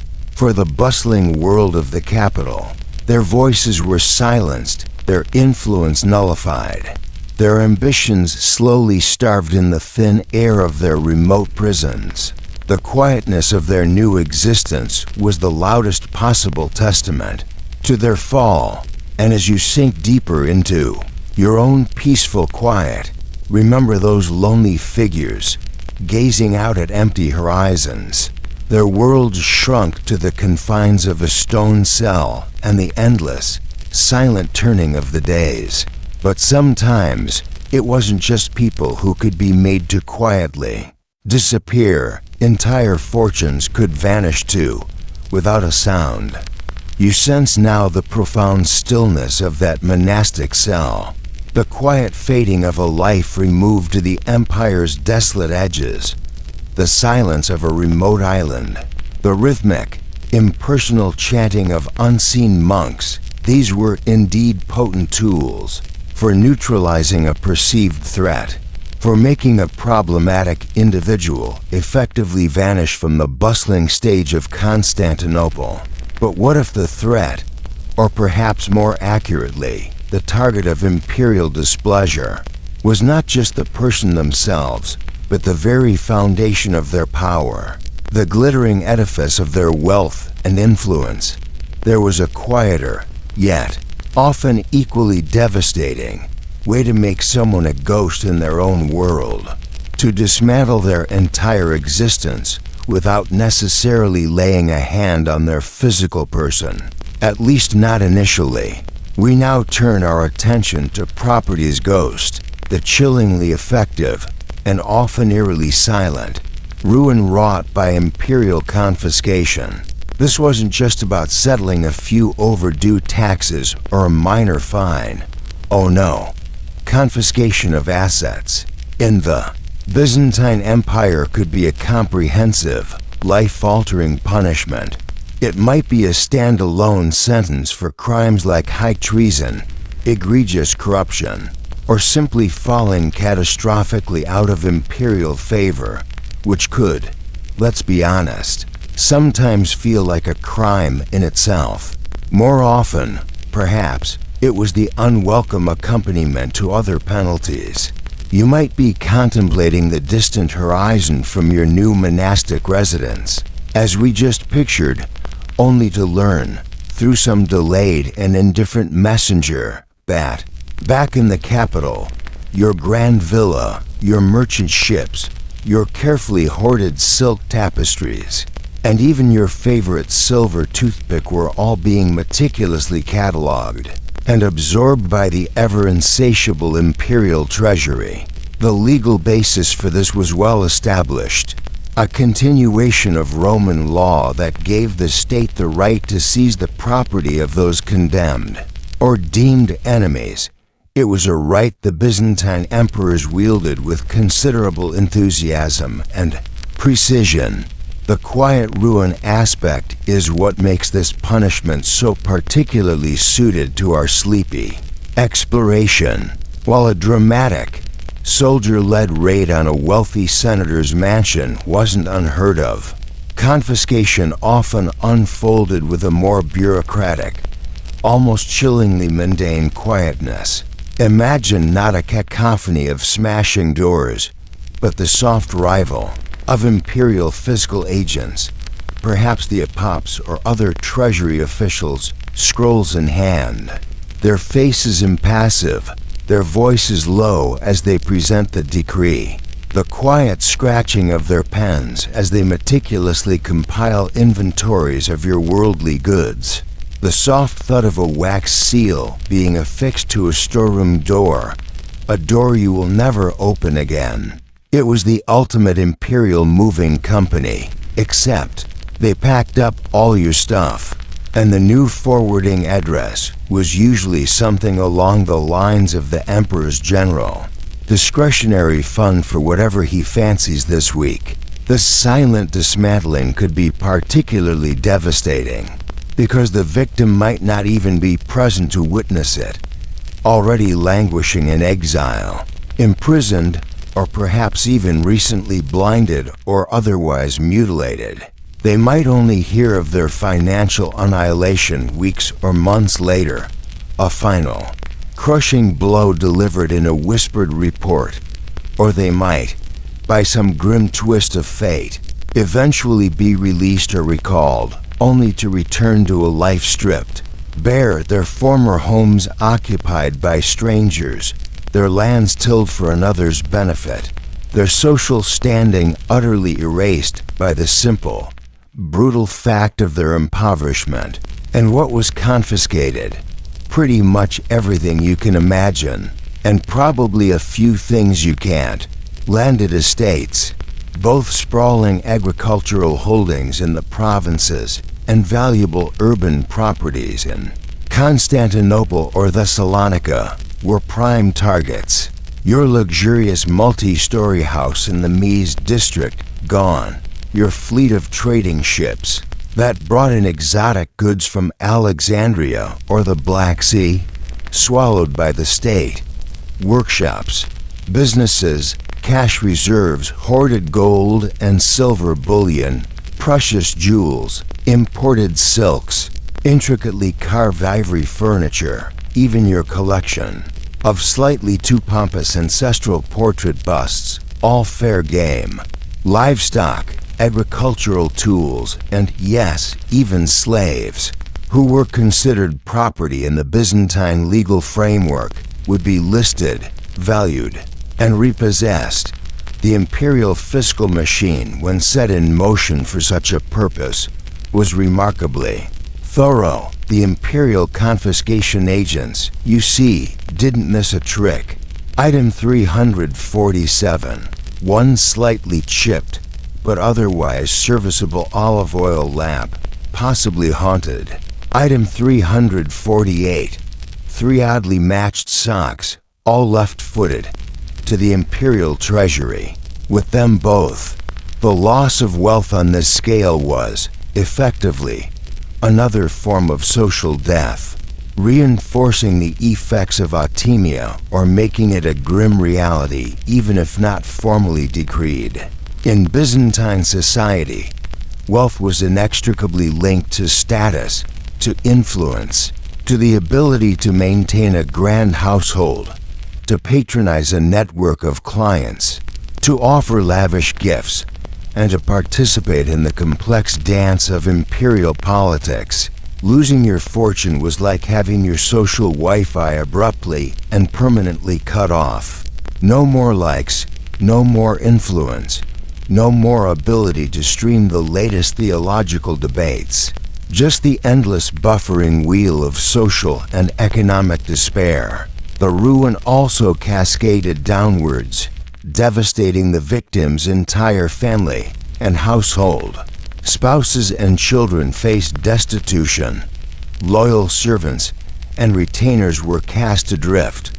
A whole ecosystem of dependence could be silently plunged into poverty by the fall of one prominent individual dot. And where did all this confiscated property go? A significant portion, naturally, flowed directly into the imperial treasury. The Sachelian, or later, the Vestiarian, helping to fund the vast expenses of the state, the army, the bureaucracy, imperial building projects, and the lavish court itself. The Byzantine state heavily relied on confiscations to fill imperial coffers, fund military campaigns, and not insignificantly to reward loyalty. This practice was particularly prevalent during periods of intense political instability or when new emperors needed to rapidly consolidate their power, pay off their supporters, and thoroughly eliminate the resources of their rivals. For instance, during the tumultuous centuries of iconoclasm, vast monastic properties were confiscated by iconoclast emperors, who viewed the monasteries as centers of iconodule resistance and excessive wealth, only for some of these to be restored. Later, when the theological winds shifted again, sometimes confiscated assets were not just hoarded by the state, but were strategically redistributed to imperial favorites, loyal officials who had backed the right horse, influential military commanders, or even deserving or strategically important monasteries. This, of course, could make the ruin even more galling for the original owner. Imagine being a disgraced noble, reduced to begging for scraps, and then seeing your annoying, social climbing cousin Theophilos swaggering about in your favorite silk tunic, redecorating your former villa with questionable mosaic taste, and casually referring to it as his little country place. The quiet burn of that injustice would be its own special torment. This brings us to a quirky, and perhaps all too human, aspect of this whole grim business: the meticulousness of the inventories, and the desperate attempts by some to hide their wealth.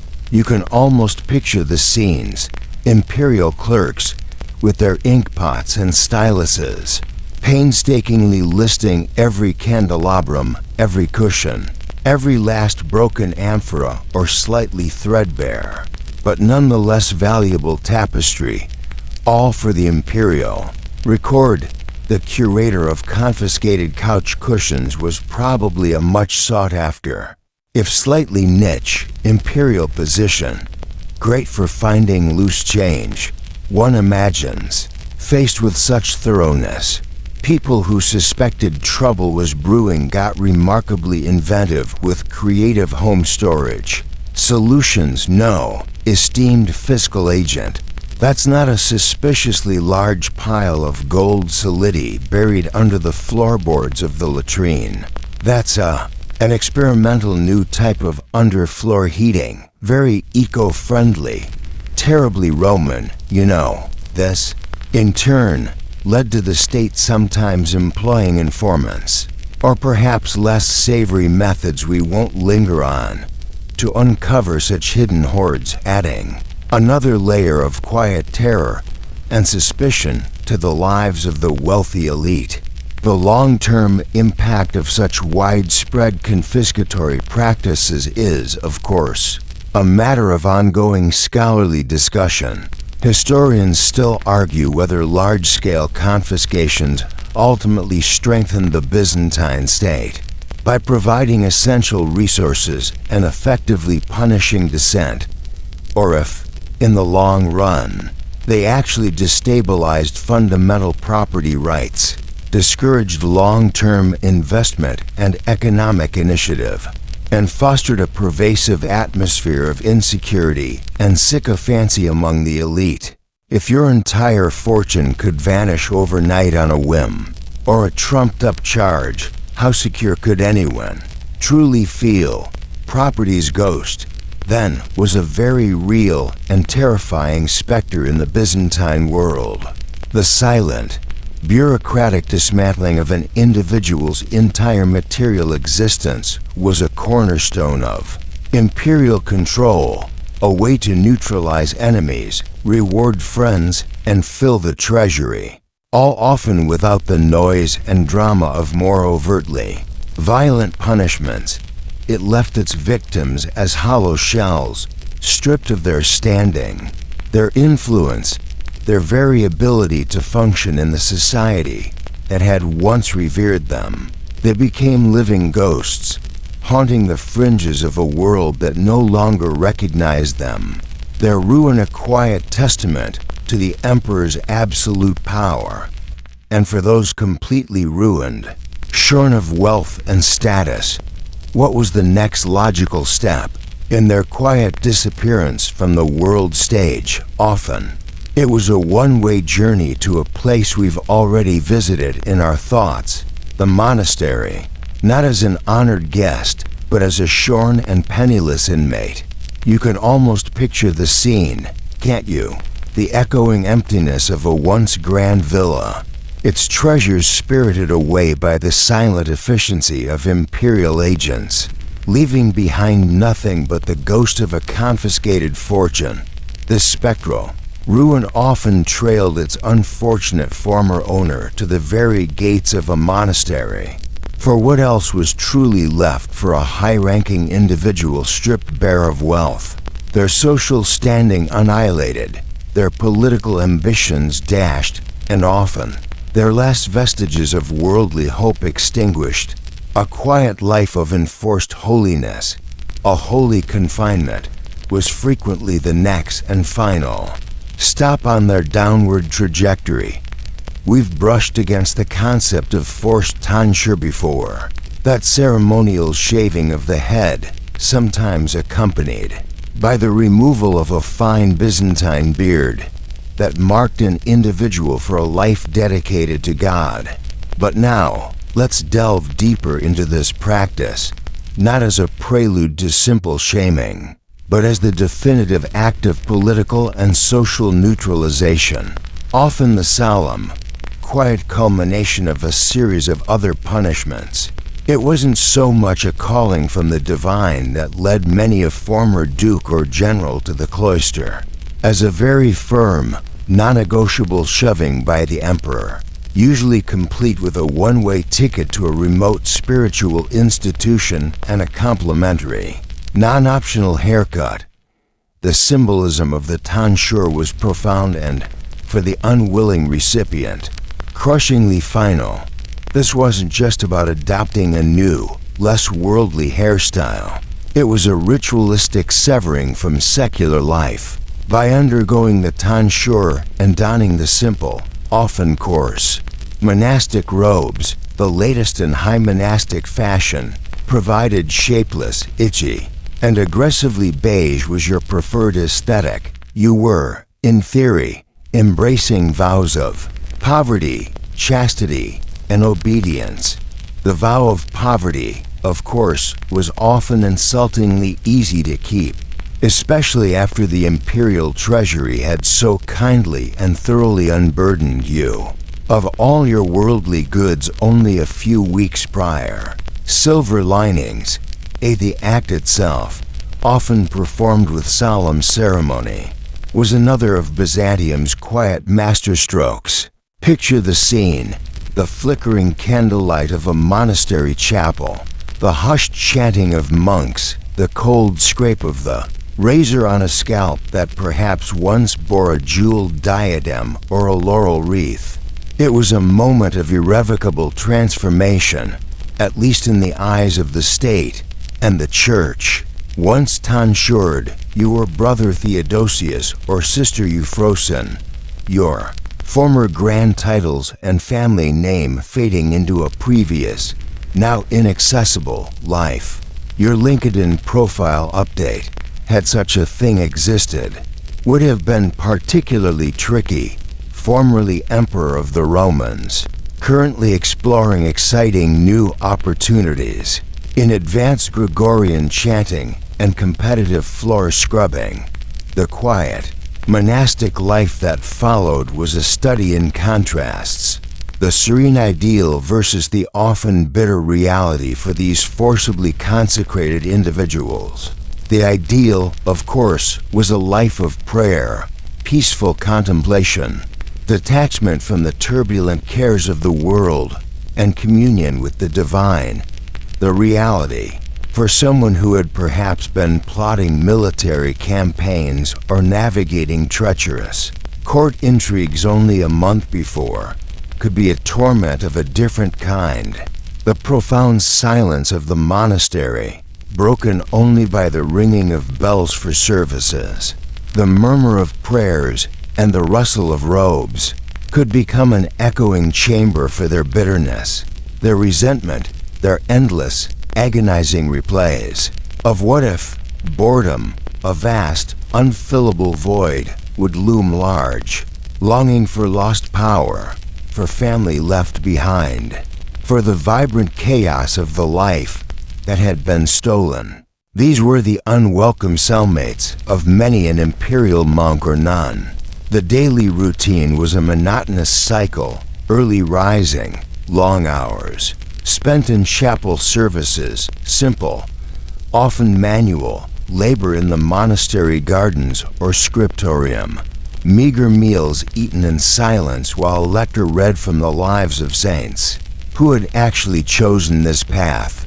Many a former general, no doubt, discovered as surprising, if unwelcome, talent for competitive turnip farming in the monastery gardens, or perhaps competitive sighing during the homily. There was a distinct loss of agency. Your life was now dictated by the strict monastic rule, the typicon, and the unquestioned authority of the abbot or abbess. The monastery, in its own way, was a great place to escape the world, escaping your own seething resentment at being stuck there against your will, dressed like a poorly packaged potato. That was a bit tougher. Yet, from the state's perspective, this method of disposal was incredibly effective. Firstly, and most importantly, it removed the individual from the political sphere. A tonsured monk or nun, bound by monastic vows, could not, by canon law and strong tradition, rule as emperor or empress, nor could they typically hold secular office or command armies. Their new career was divinely mandated to be spiritual, not temporal. Secondly, it was a socially acceptable, even pious-looking, way to dispose of rivals. The emperor wasn't just imprisoning his enemies, he was giving them a blessed opportunity to save their souls.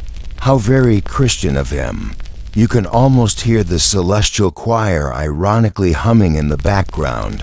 Thirdly, it significantly reduced the threat of revenge or a political comeback. While not impossible for a determined individual to try and meddle from within monastic walls, as we'll touch upon, the isolation and the stripping of resources and followers made it exceedingly difficult. And finally, it was generally less bloody than outright execution or some of the more gruesome mutilations, thus helping to maintain the emperor's carefully cultivated image of a just and merciful ruler. So, who found themselves swapping silk robes for sackcloth. The list is long and illustrious, or perhaps notorious.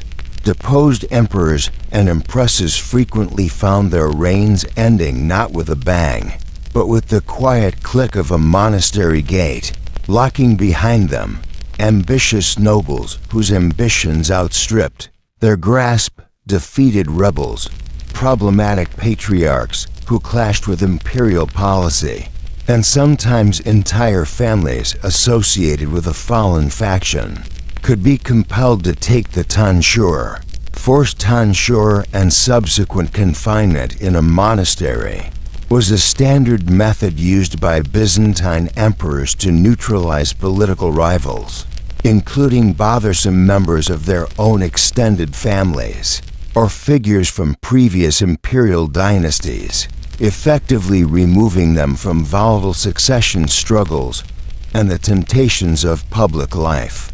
This was often framed as a more humane alternative to execution, and one that carried a certain religious sanctification, however coarse the sanctity might have been. Now for a quirky or fringe tidbit to ponder as you drift along: the existence of what might be termed imperial monasteries or elite confinement cloisters. These weren't necessarily your average, run-of-the-mill ascetic communities. Some monasteries, particularly those in or near Constantinople, became known for housing these high-profile, involuntary penitents, while life there was still a far cry from palace luxury. Conditions might have been slightly less austere than in a remote desert hermitage.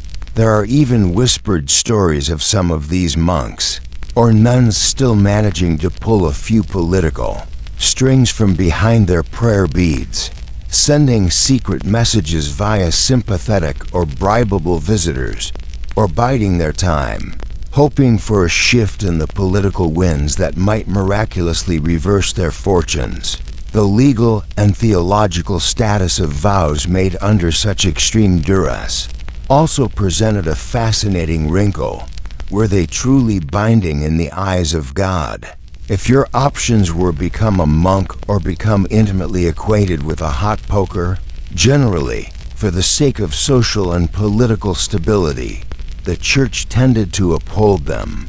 But it's a thought that probably kept a few canon lawyers up at night. This inevitably leads us to another gentle murmur of scholarly consideration. Historians still argue whether the enforced routine of monastic life, with its structured prayer, detachment from worldly affairs, and immersion in a spiritual environment, genuinely brought any measure of peace, spiritual solace, or even reluctant acceptance to those forcibly tonsured, or if it predominantly served as a source of ongoing psychological distress, a constant, chafing reminder of their lost status, freedom, and worldly connections. Could a life of enforced holiness ever truly become holy for the unwilling heart? Or was it simply a beautifully embroidered cage, holy confinement? Then, was the ultimate form of quiet removal from the secular world for many a Byzantine notable? It was a living death, cloaked in the veneer of piety, a silencing accomplished not with a blade to the throat, but with a razor to the scalp and the soft, inexorable closing of a monastery door.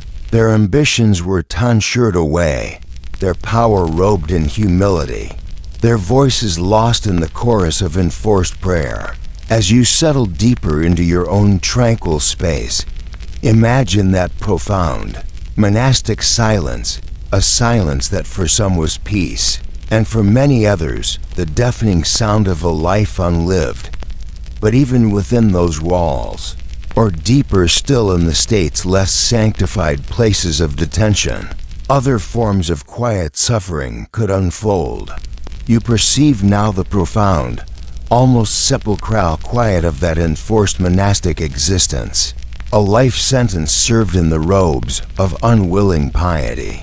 The quiet walls of a monastery might indeed have contained a life, effectively silencing a political voice and extinguishing worldly ambition. But sometimes, the goal was not mere containment, not a slow social fade into obscurity. Sometimes, the objective was a more final, more absolute silence, a definitive end to a troublesome chapter in the imperial narrative. For this, the Byzantines, like many ancient and medieval powers, had other, even more subterranean methods at their disposal. Methods that operated in the deepest shadows, often leaving little trace, but a conveniently vacant position at court or a suddenly resolved political dispute. We're now tiptoeing into the world of the whispered demise, examining the discreet and deadly role of poisons in Byzantine politics. If holy confinement was a slow, quiet smothering of a life, then poison was its swift, silent, and often invisible counterpart. Its primary advantages were its unparalleled stealth and the tantalizing possibility of deniability. A carefully administered toxin could mimic the symptoms of a natural illness, a sudden fever, a wasting disease, a fatal seizure. Death could arrive quietly in the dead of night, behind the closed doors of a bedchamber, with few, if any, witnesses to the true cause, unlike a public execution, which could create martyrs and incite unrest, or even a mutilation, which left a visible, accusing mark. A successful poisoning could appear as nothing more than unfortunate timing, a sad but unremarkable passing. The art of Byzantine poisoning, you see, was all about subtlety. You generally wanted your rival to expire discreetly, perhaps after a short, regrettable illness, not turn bright purple and start yodeling the imperial anthem backwards during high mass that tended to draw unwanted attention. This made poison the preferred instrument for those delicate situations where a more overt approach was deemed too risky, too messy, or simply too loud. The fear of poison, a constant, unseen guest at the imperial banquet, became a potent form of psychological warfare in itself. The knowledge that this silent killer was a tool readily available in the imperial arsenal, and indeed amongst ambitious courtiers, bred an atmosphere thick with suspicion and paranoia. Accepting a dinner invitation to the great palace, or even to the home of a seemingly friendly colleague, was always a bit of a gamble. Is that a faint, almost imperceptible hint of bitter almond I detect in this exquisite wine? Or is it just my crippling, entirely justified paranoia acting up again? Every morsel of food, every shared cup, could be a potential vessel of doom. Who wielded this invisible dagger, and who were its unfortunate targets? The users were as varied as the motives. Emperors, naturally, might employ it against intractable rivals, overly ambitious generals, troublesome relatives with inconvenient claims to the throne, or disloyal officials whose continued existence posed a threat. But it wasn't solely an imperial prerogative. Courtiers, locked in their endless, serpentine struggles for power and influence, might resort to poison to eliminate a competitor or discredit a superior. Ambitious individuals, eyeing a lucrative position or a favorable marriage, might see poison as a means to quietly clear their path. Sometimes, tragically, it was even suspected within families, over bitter inheritance disputes or internal power struggles. The targets were often those who couldn't be easily or safely dealt with through more public means, those whose removal needed to be discreet. The methods of administration were as cunning as the intent. Food and drink were the most common vectors, offering easy access and a way to mask unpleasant tastes. A little something extra slipped into a goblet of wine during a feast, a specially prepared dish for an honored or soon-to-be departed guest. Cooks, servants, physicians, anyone with access to the victim's plate or cup could become an unwitting pawn or a willing accomplice. Some poisons were designed to act quickly, bringing about a swift demise. Others were slow-acting, gradually undermining the victim's health, making their eventual death appear the result of a lingering illness. This latter method was particularly insidious, allowing the perpetrator to observe their handiwork unfold, perhaps even offer commiserations, all while inwardly celebrating their cunning.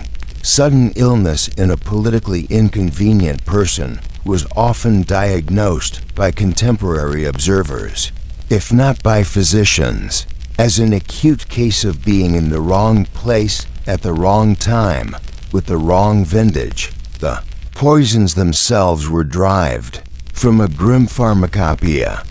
Plant-based toxins like hemlock famously used on Socrates. Though that was ancient Greece, the tradition continued. Aconite, also known as wolfsbane, a favorite in many a dark tale, or deadly nightshade were well known. Mineral and metallic poisons, such as arsenic, the so-called inheritance powder for its subtle, cumulative effects, or compounds of mercury, were also part of the poisoner's toolkit.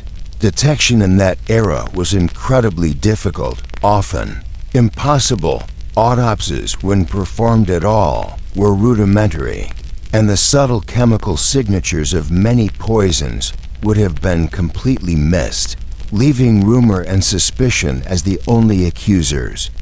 The ever-present threat of assassination by the silent method was so acute that the fear of poisoning was deeply entrenched.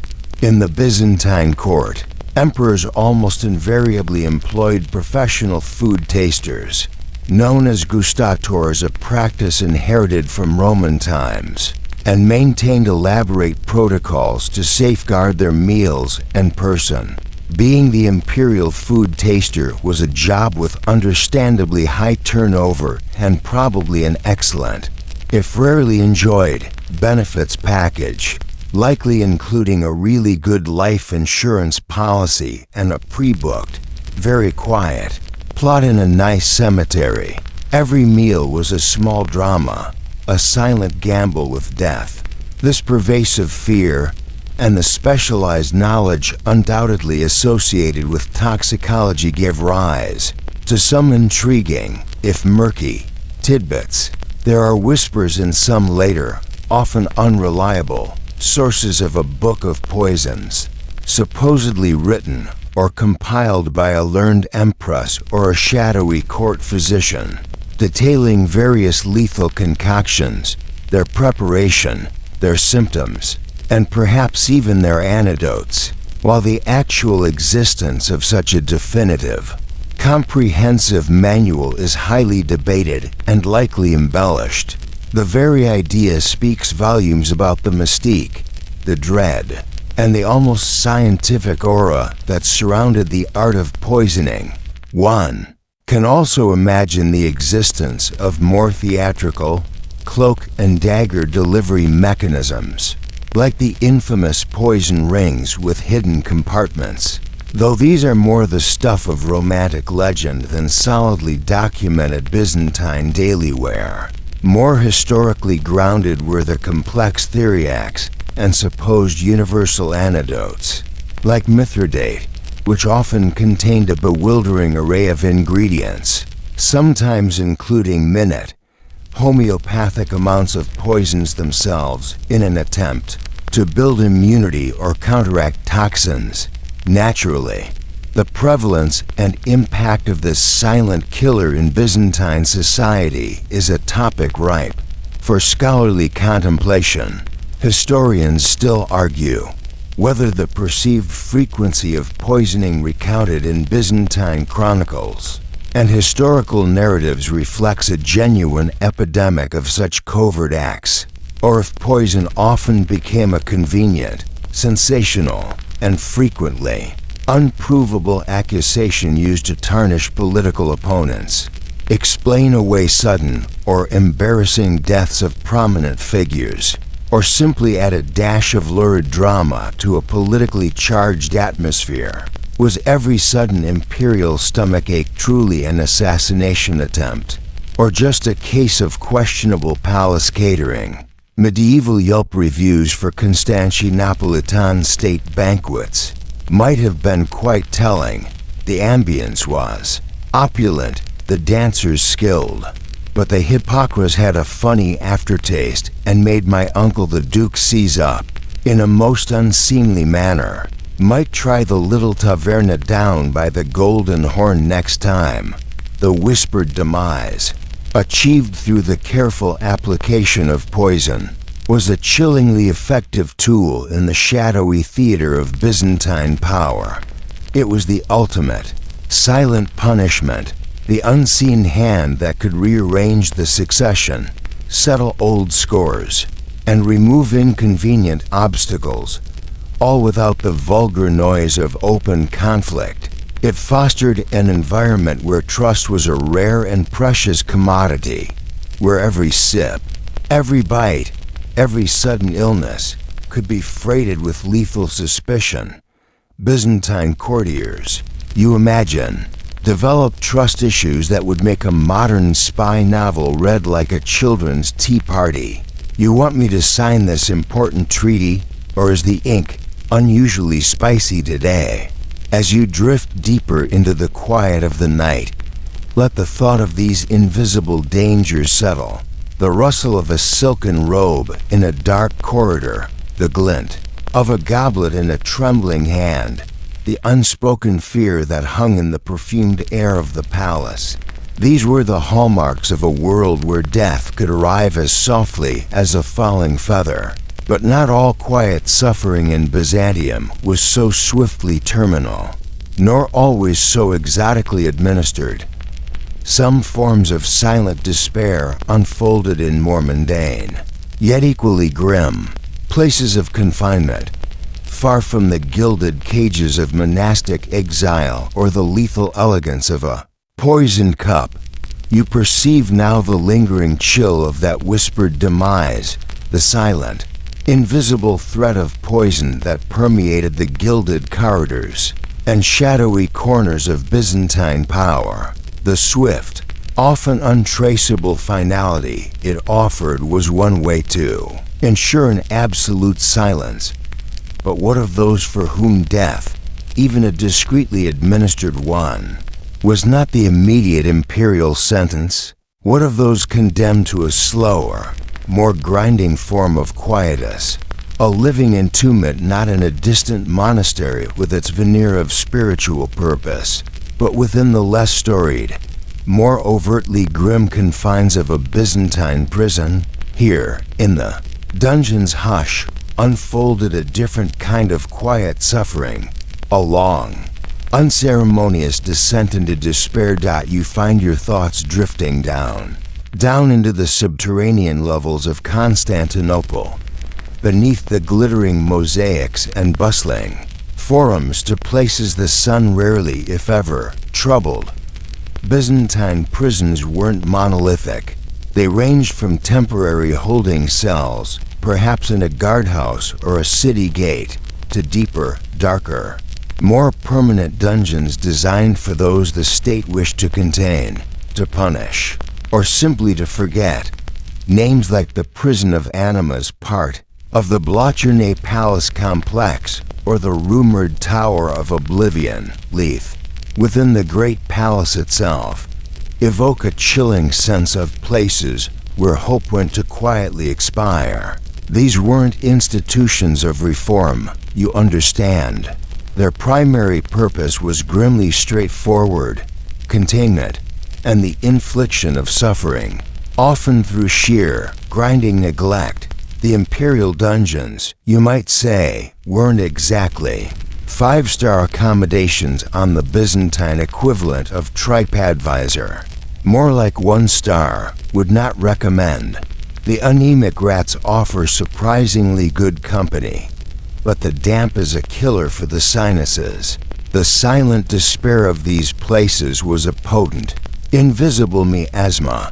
Imagine the sensory world of a Byzantine dungeon, the profound, almost palpable darkness, perhaps broken only by the feeblest flicker of a distant oil lamp, if you were lucky. The constant, seeping damp that chilled you to the bone, the air thick with the smell of mildew, unwashed bodies, and human misery. The silence, a heavy, oppressive blanket, punctuated not by human conversation, but by the rhythmic drip of water from a crumbling ceiling, the rustle of unseen vermin in the straw if there was straw, the occasional distant clang of a gate, or the low moans and desperate coughs of fellow sufferers. It was a silence that ate at the soul. The psychological impact of such an environment, endured week after week, month after month, perhaps year after year, is almost unimaginable. Hopelessness would be a constant companion, a cold shadow clinging to your every thought. Boredom, a vast, featureless expanse of time, would stretch before you, each day indistinguishable from the last, each sunrise unseen and uncelebrated. The slow, inexorable loss of identity, as the world outside forgot you and your own memories of a life of freedom began to fray and fade. Fear, too, would be a constant presence. Fear of the guards, fear of disease, fear of simply being left to rot unnoticed. For some, this slow erosion of the spirit could lead to a quiet madness. The Byzantine prison system, it seems, was less about rehabilitation and more about encouraging you to develop a deep and personal relationship with the concept of utter futility. Character building, in a very, very grim way. Who languished in these forgotten holes? A motley collection, to be sure. Common criminals, of course, thieves, fraudsters, violent offenders, debtors unable to meet their obligations, could find themselves tasting the grim hospitality of the states. Dungeons until their families or patrons could scrape together the necessary funds. But alongside them, you'd find political prisoners, individuals on the losing side of an imperial power struggle, awaiting a trial that might never come, a sentence that was endlessly deferred, or simply left to molder their very existence, a quiet inconvenience best ignored. Prisoners of war, too, might find themselves in such places, though their conditions could vary depending on their rank and the prevailing political climate. And then there were those who couldn't be conveniently exiled to a monastery, perhaps lacking the status for such special treatment, or those whom the emperor wished to make a more public, albeit still unceremonious, example of. The duration of imprisonment was often a key part of the torment. While some sentences were for fixed terms, many incarcerations were indefinite. You were there until the emperor decided otherwise, until your accuser relented, or, more likely, until you were simply forgotten by the bureaucratic machine that had consigned you to the darkness. Release dates, if ever mentioned, were often a bit vague. You'll be out sometime between next Tuesday and the final trumpet call of the apocalypse, depending on how His Imperial Majesty's gout is feeling and, crucially, if anyone up there remembers you're actually down here. This gnawing uncertainty, the inability to see an end to the suffering, was a refined form of quiet torture in itself. It's a mainstream historical fact that Byzantine law, much like the Roman law it evolved from, provided for imprisonment, the carcer, as a form of punishment or coercive detention, but long-term imprisonment, as a primary, systematically applied sentence, was less developed than in modern penal systems. Often, prisons served as grim waiting rooms for pre-trial detention, for those who couldn't pay fines or debts, or for individuals whose ultimate fate, execution, mutilation, exile, was still being mulled over in the higher echelons of power. And as you might expect, conditions within these facilities were generally, and quite deliberately, harsh. A quirky, or rather poignant, tidbit that whispers to us from these desolate places is the phenomenon of prison graffiti. Across the centuries, archaeologists and historians have found faint scratches on dungeon walls, desperate carvings of names, dates, prayers, or symbols. These almost invisible etchings are the silent testimony of forgotten souls, a poignant reminder of individual lives slowly extinguished in the darkness. Each mark is a whisper from the past, a tiny act of defiance against oblivion. On a more pragmatic, if equally grim, note, the comforts within these dungeons could sometimes vary depending on one's ability to bribe the jailers. A well-placed gold coin, if you or your outside contacts still possessed such a thing, might secure you an extra crust of bread, a slightly cleaner cup of water, perhaps even a threadbare blanket against the perennial chill. It was all about the little luxuries in the oubliette, a desperate bartering for marginal improvements in your slow, quiet decay. The reasons behind the often appalling conditions in these carceral institutions are, of course, open to some scholarly interpretation. Historians still argue whether the frequently documented squalor, overcrowding, and neglect in Byzantine prisons were the result of a deliberate state policy aimed at maximizing suffering for deterrent purposes and breaking the will of inmates, or if they were more a consequence of chronic official indifference, endemic corruption among poorly paid jailers, and the consistently limited resources allocated to the maintenance and provisioning of such undesirable facilities. Was it calculated cruelty or just profound, systemic neglect? The end result for the prisoner was much the same: a quiet descent into misery, the dungeon's hush. Then was the sound of lives wasting away, far from the light of day and the memory of the bustling world above. It was the silence of forgotten names, of unspoken suffering, of hope slowly dying in the dark. Popular pastimes for the inmates, one might sarcastically imagine, probably included competitive damp spot counting on the walls, advanced philosophical discussions with particularly articulate cockroaches, or perhaps just perfecting the art of the silent, existential sigh. This was punishment in its most grinding, unglamorous, and profoundly quiet form, a slow, steady erosion of body and spirit, designed to break a person without the ceremony of a public spectacle or the finality of a swift end. But even beyond the prison walls, in the seemingly open air of society itself, other forms of quiet, social erasure were at play, capable of isolating and neutralizing individuals just as effectively.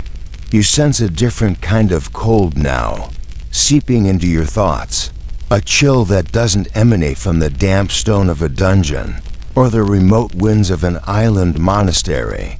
The damp chill of a forgotten prison, as we've just imagined, was indeed one potent form of isolation, a physical separation from the world of the living. But imagine stepping out of such a place, perhaps after years of confinement, or maybe avoiding it altogether through some quirk of fate or imperial whim, only to find yourself enveloped in a different kind of cold, a pervasive societal frost that numbs the spirit and isolates you just as effectively. This was ostracism's chill, the silent treatment delivered on an imperial scale, a quiet punishment that could be as devastating as any stone wall. While atimia, that formal stripping of legal rights and honors we discussed earlier, was a sentence handed down by the authorities, ostracism could be a broader, more insidious social phenomenon. It might follow an official decree, turning legal non-personhood into a lived, daily reality of shunning, but it could also operate more informally, a creeping miasma of disapproval that could engulf not just an individual deemed problematic, but their entire family, their associates, anyone foolish or loyal enough to remain connected. The fear of association was a powerful enforcer. People would quietly, almost instinctively, recoil from the tainted, lest some of that ill fortune or imperial displeasure rub off on them. Your social calendar, if you were on the receiving end of this, wouldn't just be empty. It would be actively repelling invitations like a magnet with reversed polarity. Oh, you're inviting Leo the recently disgraced to your daughter's wedding? Suddenly, my prize-winning collection of sacred dormouse icons needs emergency theological reevaluation. That very day, such a shame. The silent treatment on an imperial scale worked through 1,000 tiny, almost imperceptible cuts. It was in the averted gazes of former friends in the marketplace, the way conversations would abruptly cease or change topic as you approached, Doors that were once open to you would now be quietly, politely, but firmly closed. Invitations to dinner parties, to business meetings, to the local bathhouse gossip sessions, they would simply dry up. It was like being a ghost, but without any of the fun haunting perks like rattling chains or making objects levitate. Just the awkward silence and the distinct feeling of people trying to walk through you metaphorically, as if you were a mildly inconvenient patch of fog. The loss of privileges wasn't just about missing out on the Emperor's New Year festivities. It was about the fabric of daily life. Exclusion from your professional guild could mean the end of your livelihood. Being shunned by your local parish might mean more than just missing Sunday service. It could cut you off from vital community, support, charity, and social networks. Byzantine society was highly communal and hierarchical, with strong social bonds within neighborhoods, guilds somatia, and religious congregations parochiae. These networks were essential for everything from business transactions to finding marriage partners for your children, to simply knowing you had a place in the world. Exclusion from these vital networks, whether through a formal imperial edict or the more amorphous pressure of collective disapproval, would have had severe social and economic consequences, making ostracism an incredibly powerful, if often quiet, tool of social control. The psychological impact of this pervasive shunning could be crushing. Loneliness, a profound sense of isolation even amidst the bustling crowds of Constantinople, would become your constant shadow. Paranoia might take root. Were those hushed whispers about you? Did that sideways glance carry a hidden meaning? Your self-worth could erode under the steady drip of social rejection. The pressure to conform, to somehow atone for whatever perceived transgression had cast you out, or simply to flee to some place where your name and your shame were unknown, would be immense. Networking in Byzantium when you're being actively ostracized. You'd have an easier time trying to teach a cat to do your complex tax returns using only an abacus and interpretive dance. Your metaphorical LinkedIn connections would drop faster than a lead amphora in a particularly deep well. What could trigger such widespread social exclusion? Imperial disfavor, even if not accompanied by a formal sentence of atimia or imprisonment, was certainly a primary cause. If the emperor was known to be displeased with you, most sensible people would give you a wide berth. Accusations of heresy or serious sin, even if you weren't formally convicted by an ecclesiastical court, could make you socially radioactive.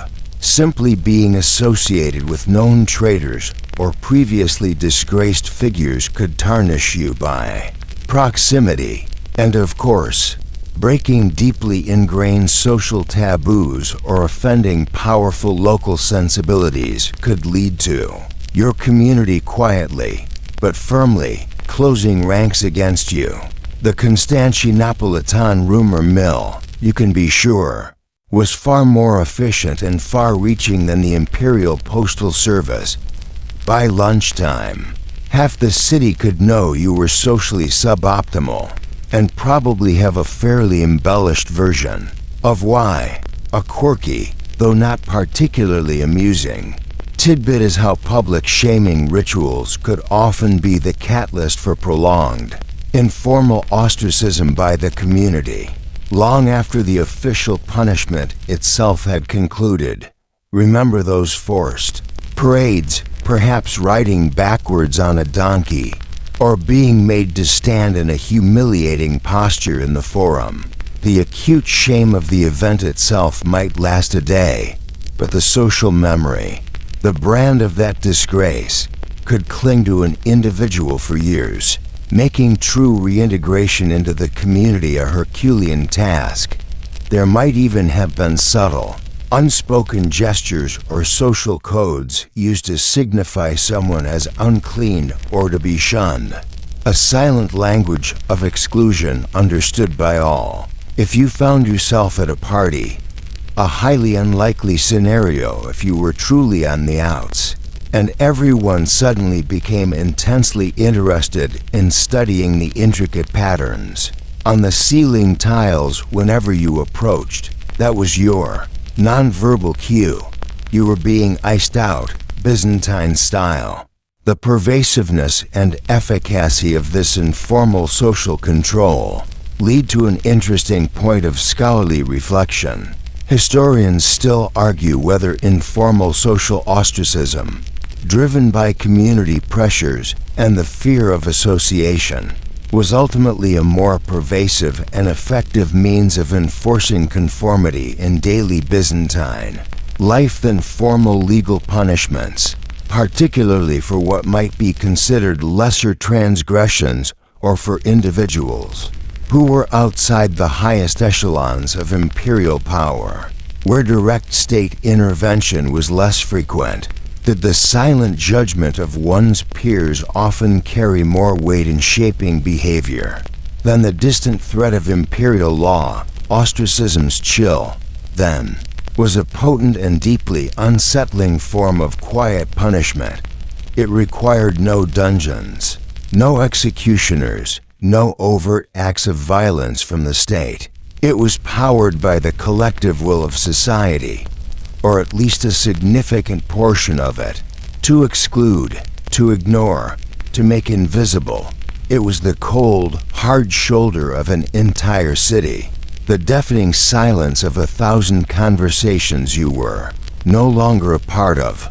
Trying to rejoin polite society after a serious bout of ostracism was like trying to get back into an exclusive club after you'd not only set fire to the curtains, but also insulted the chef's prize-winning garum sauce recipe.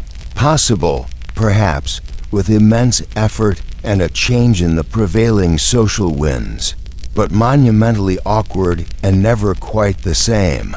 This deep-seated human need for belonging, for acceptance, was a vulnerability the Byzantines understood and, at times, exploited with chilling effectiveness.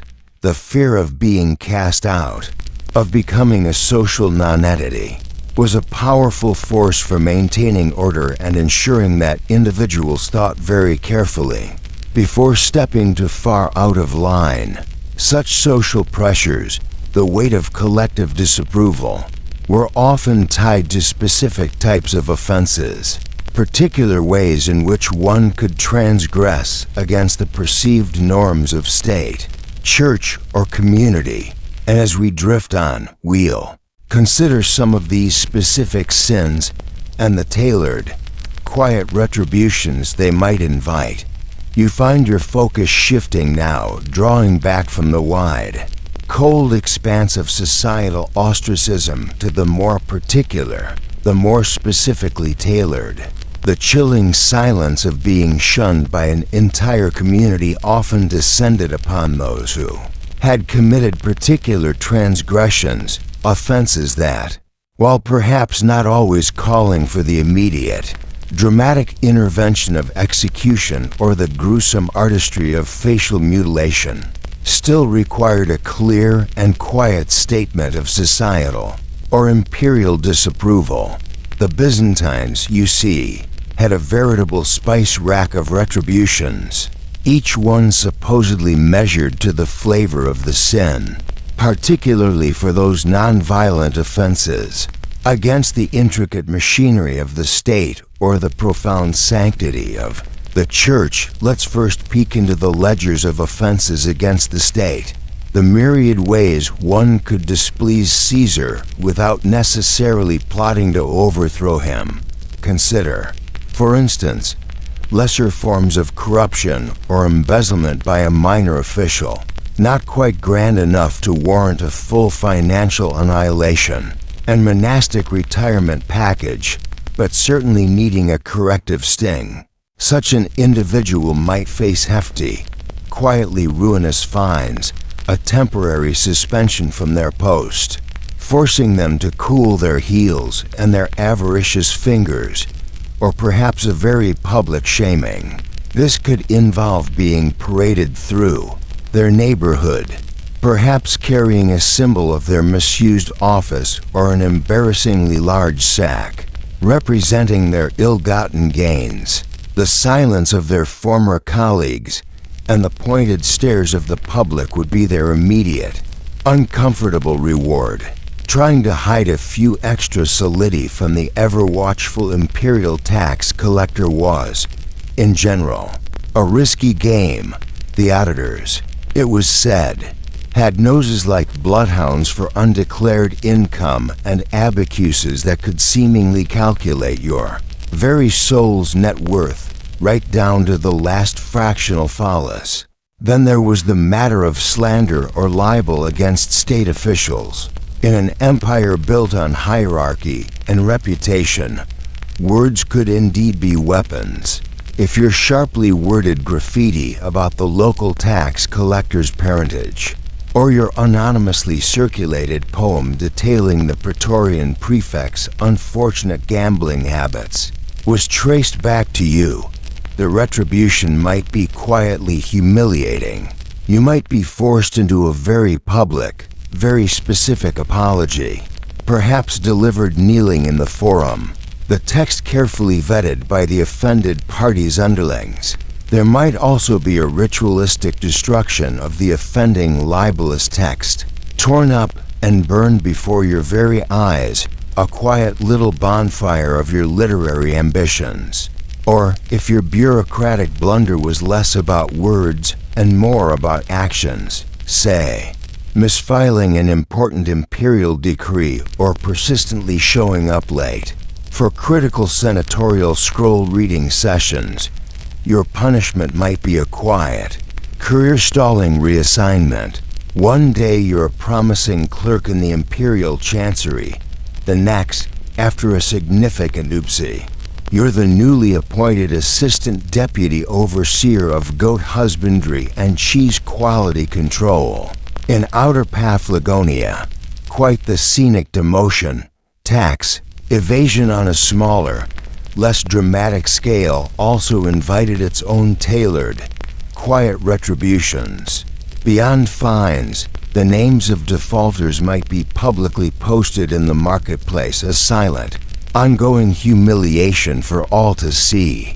Your name, flapping in the breeze alongside a list of other fiscal reprobates, wasn't exactly conducive to maintaining a stellar credit rating with the local wine merchant. Now, let's turn our gaze towards offenses against the church, an institution as powerful and pervasive as the state itself, and often inextricably intertwined with it. Here, too, a range of peculiar, quiet punishments existed for nonviolent spiritual waywardness, minor heresies, or overly creative doctrinal deviations.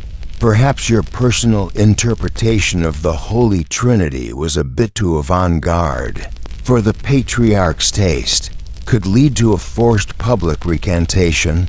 You'd find yourself delivering carefully scripted speeches, a theological climb down performed before a watchful congregation, a quiet admission that your previous insights were, in fact, regrettable nonsense.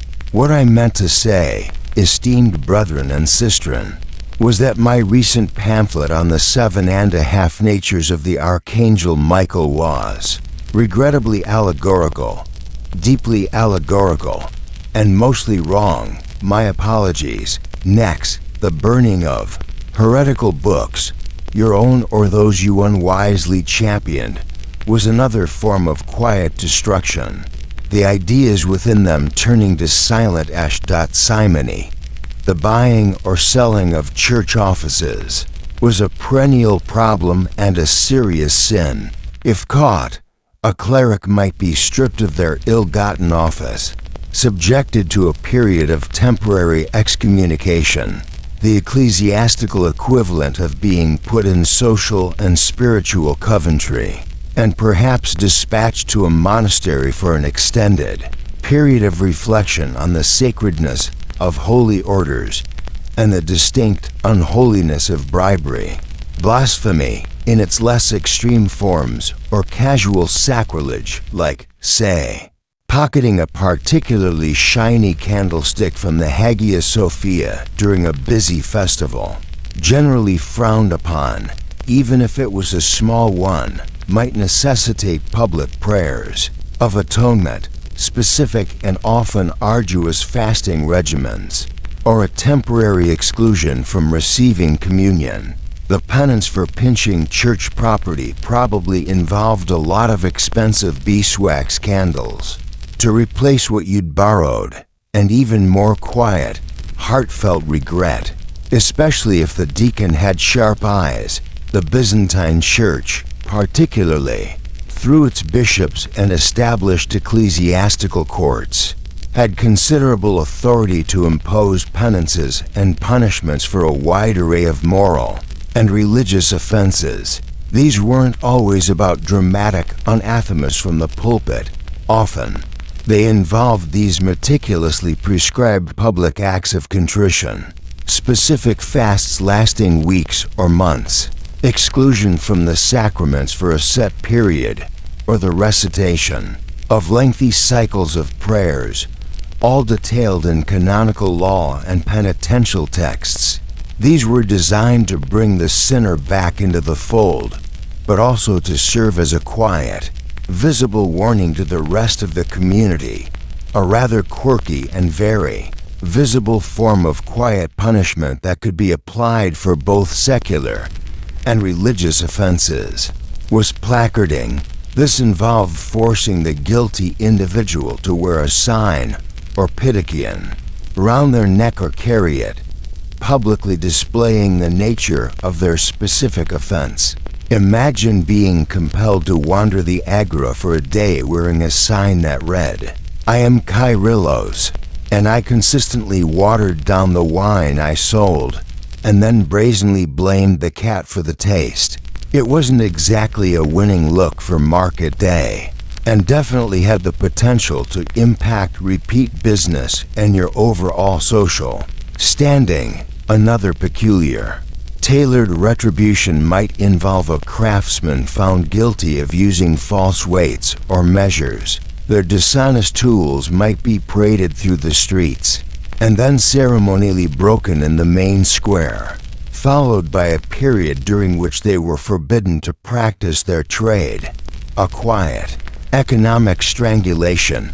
The exact application and perceived severity of these tailored punishments are, as ever, a gentle hum beneath the main narrative of history. Historians still argue whether these often symbolic, nonviolent punishments for specific offenses were genuinely effective in maintaining broad social and religious order across the empire, or if their application was frequently inconsistent, highly susceptible to local social influence and the status of the offender, and ultimately less feared by the populace than the more severe physical or financial penalties reserved for graver crimes. Were they a nuanced system of corrective justice, or a somewhat haphazard collection of ritual humiliations? What is clear is that these quiet retributions, whether a forced apology delivered with just the right amount of theatrical groveling to little, and you weren't truly sorry enough, too much, and you just looked like you really enjoyed the taste of public square dirt, a temporary banishment to a less salubrious corner of the empire, or the shame of having your name read from a list of minor sinners in church, were all designed to sting. They aim to correct behavior and reinforce societal norms without necessarily resorting to the louder, messier forms of punishment. They played on the Byzantine individual's keen sense of honor, their public reputation, their place within the intricate hierarchies of state and church, and their deep-seated religious obligations. Each was a quiet turn of the screw, a specific, pressure applied to a specific point of vulnerability. As we drift towards the final stages of our sleepy journey, we'll consider how these varied and often peculiar approaches to quiet punishment evolved over the long life of the empire, and how their echoes eventually began to fade. You sense the journey's end approaching, like the soft, almost imperceptible dimming of the oil lamps in a vast, ancient library as dawn tentatively approaches. The tailored, often symbolic quiet punishments we've just explored, those specific, salves and stings for particular sins against state or church, were themselves part of a complex, ever-shifting tapestry of Byzantine justice. This vast system was never static, never frozen in one grim blow. Like the empire itself, which endured for over 1,000 years, these methods of control and retribution evolved. Their prominence waxed and waned with the changing tides of imperial fortune and societal mood, and eventually, inevitably, their once sharp echoes began to fade into the deeper silence of history. Reflecting on this immense span of time, you can almost feel the slow, grinding gears of change. The early Byzantine Empire, still firmly rooted in the soil of Roman law, wielded punishments that, while often harsh, carried the distinct imprint of its predecessor. As we journeyed into the Middle Byzantine period, we saw the rise of legal codifications like the Ecloga, which, as we noted, explicitly sanctioned practices such as mutilation, perhaps in an attempt to create a more distinctly Byzantine, Christianized, however paradoxically, system that sometimes favored these quiet incapacitations over the finality of death. Then, as the empire navigated the turbulent waters of the Comnenian and later, the Paleologan periods, facing crusades, internal strife, and the relentless pressure of external enemies, the landscape of justice continued to shift, sometimes subtly, sometimes more dramatically. Several factors contributed to this gradual evolution, and, in some cases, the decline of these peculiar, quiet punishments. The empire's constant interactions with other cultures certainly played a role.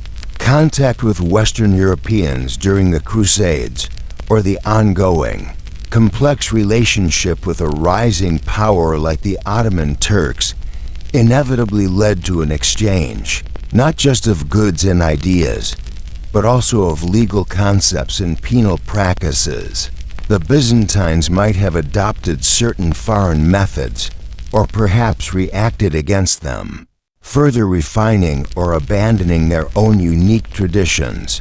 Just like fashion, even methods of imperial displeasure and social control could go in and out of vogue, influenced by what the neighbors were doing.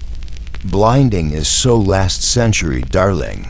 You can almost hear a jaded courtier whisper, "The season, it's all about vaguely threatening, but ultimately unenforceable pamphlets." Internal shifts within the empire also drove change. New legal philosophies might emerge, championed by influential jurists or emperors with a particular vision for justice or order. The very practicality and perceived effectiveness of certain punishments would have been under constant, if informal, review. Were some of these elaborate, quiet humiliations actually effective in deterring crime or rebellion, or were they, in some cases, found to be counterproductive, perhaps breeding more resentment than compliance, or proving too costly and cumbersome to administer consistently? Some punishments might have been eventually retired simply because they were about as effective as trying to silence a persistent rumor by whispering it just a little bit louder. Critically, especially in the later centuries, the weakening of central imperial authority had a profound impact. As the empire fragmented, As its resources dwindled, and as its administrative reach frayed, the state's ability to consistently apply its full spectrum of nuanced, or even its more straightforwardly harsh, punishments across its shrinking territories undoubtedly diminished. In times of crisis and decline, the more elaborate, quieter forms of justice might have given way to more expedient, cruder measures, or simply to a breakdown of formal justice altogether, replaced by local improvisations or the grim law of necessity. In the empire's twilight years, ensuring the coherent application of a complex penal code sometimes took a backseat to more pressing concerns like just trying to keep the palace lights on and the city walls from actually falling down. So, did these peculiar, quiet punishments truly fade completely by the time Constantinople fell in 1453? Or did they merely transform, leaving behind fainter, more distorted echoes? Some practices, like certain specific forms of ritual humiliation or the more arcane applications of atimia, likely did fall into disuse, becoming historical curiosities even before the empire's final demise. Others, however, may have persisted in modified forms, or their underlying principles might have been absorbed into the legal and social practices of successor states or cultures that were influenced by Byzantium's immense legacy.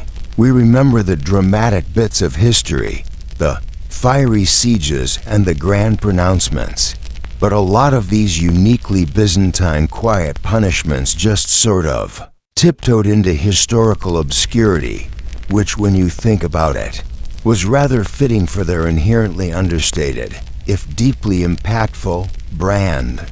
In the later Byzantine period, for example under the Paleologan dynasty, the empire was significantly weakened and territorially reduced, facing almost constant external threats and debilitating internal strife. This profoundly challenging environment undoubtedly impacted the state's capacity to administer justice with the same thoroughness or sophistication it might have aspired to in its prime. Resources were scarce, authority was often contested, and survival itself was the overriding concern. This may well have led to both harsher, more ad hoc punitive measures when the state could assert itself, and a general decline in the consistent application of some of the more systematic or resource-intensive forms of punishment we've been exploring. A quirky and perhaps telling tidbit that speaks to the persistence of certain underlying cultural anxieties is the enduring belief in the evil eye or the power of curses as forms of silent, invisible harm. This widespread folk belief, prevalent throughout Byzantine history and beyond, perhaps reflects a deep-seated societal understanding of quiet malevolence, a fear of unseen, intangible forces causing misfortune, which in a way parallel the often unseen, insidious workings of some of the state's own quiet punishments. It's a reminder that the official, documented forms of retribution were only part of the story of how Byzantines perceived and dealt with harm and transgression. One might also find in some later Byzantine texts a certain nostalgia for earlier, supposedly more just or ordered imperial times, a sentiment that might conveniently gloss over the grim realities and peculiar cruelties of those very same past punishments. The precise reasons for the evolution and eventual fading of these practices continue to be gently debated in the quiet halls of academia.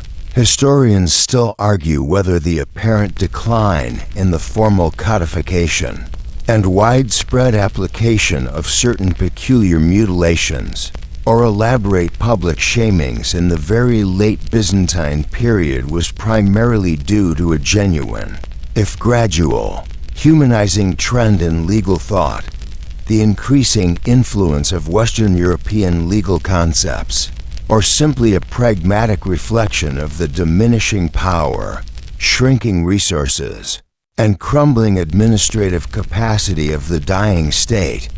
Was it a change of heart, a change of mind, or just a case of running out of steam and options?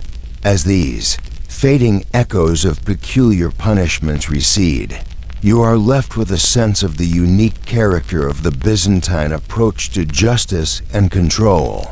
It was a system that, at its most sophisticated, understood the power of shame as keenly as the power of pain, the efficacy of social death as much as physical death, the lasting impact of a quiet, visible mark or a slow, grinding isolation. These methods, born from a complex interplay of Roman legal heritage, Christian ethics, however selectively applied, profound imperial insecurity, and a deep understanding of human psychology and social dynamics, paint a picture of an empire that sought to maintain order not always with a roar, but often with a precisely calibrated, deeply unsettling whisper. And now, as the main narrative of our journey into these quiet punishments draws to a close, allow the lingering images, the hushed whispers of this ancient world to settle around you. The story of Byzantine retribution is a long and complex one, and we've only brushed against a few of its more peculiar, less glamorous chapters. Right then, here we are. We've navigated the shadowy corridors of Byzantine justice, explored those peculiar punishments designed for silence, and felt the chill of imperial displeasure in its many quiet forms. It's been quite the journey, from the subtle sting of Artemia to the desolate hush of monastic exile, from the glint of a poisoner's cup to the slow fate of a forgotten prisoner. In a dungeon deep beneath the Queen of Cities, you've been a remarkably patient listener, drifting along as we uncovered these less shouted about aspects of a very old, very complex empire. Now, as the echoes of those ancient practices grow fainter, let's gently steer our thoughts away from the specifics, the purpose of our nocturnal exploration, as always, isn't to leave you with a mind buzzing with historical anxieties. Quite the opposite. It's to use the cadence of these old stories, the steady unfolding of details from a world long past, to gradually, almost imperceptibly, lull you towards a state of deep and restful peace. The Byzantines, with their intricate ceremonies and their even more intricate methods of ensuring quiet compliance, are now receding from view. Their world, so vibrant and often so perilous for those who lived within it, is becoming a distant landscape, softened by the mists of time.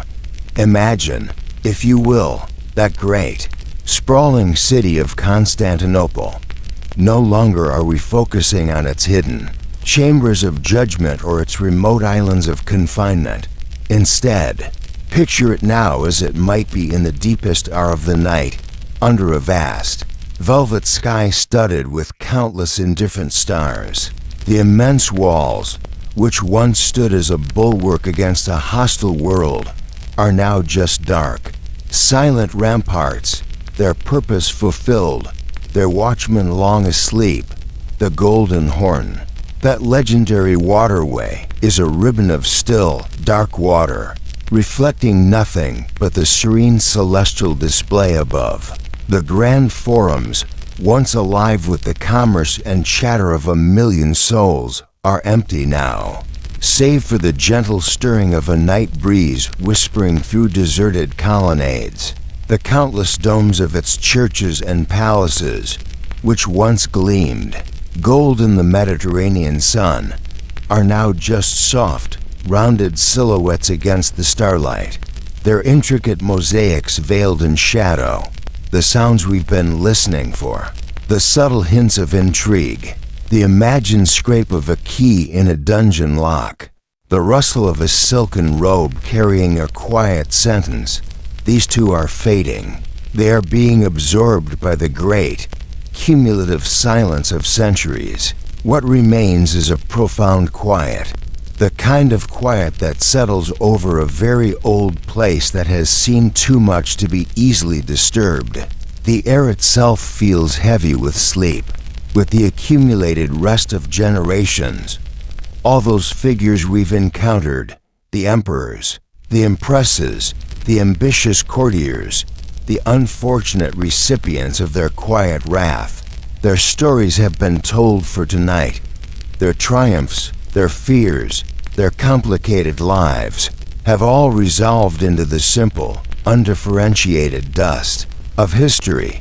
There are no more plots to uncover, no more sentences to fear, no more honors to be stripped away. Everything is still.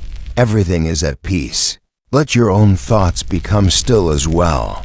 Allow any lingering images of those Byzantine practices to soften, to lose their sharp edges, to blur into a gentle, abstract pattern. The specifics no longer matter. The names, the dates, the peculiar details, they can all drift away now, like leaves on a slow-moving stream, heading out to a distant, unseen ocean of forgetting. What is important is the feeling of release, the sensation of a journey completed, a story concluded. The world of Byzantium, with all its unique and sometimes unsettling ways, is now a closed book for the night. It holds no more claim on your attention. Your mind is free to wander into its own landscapes of rest, into places of comfort and ease. Feel the tension, if any remains, gently dissolving from your shoulders, from your brow, from every part of your being. You are surrounded by your own quiet, your own familiar comforts. The fan, perhaps, still hums its soft, mechanical lullaby. The night air is still and calm around you. There is nothing left to do now but to embrace the encroaching stillness. Let each breath you take draw you deeper into relaxation. Let each exhalation carry away any final vestiges of wakefulness, any lingering concerns from the day that has passed. The story is over. The journey is done. All that is left is the profound, inviting quiet of the night, a quiet that beckons you towards the restorative depths of sleep. The peculiar punishments are silent now, truly silent, lost in the vastness of time. And you, dear listener, are here, safe and sound, on the very threshold of dreams. Allow yourself to cross it. Allow the gentle tide of sleep to carry you away. Sweet dreams.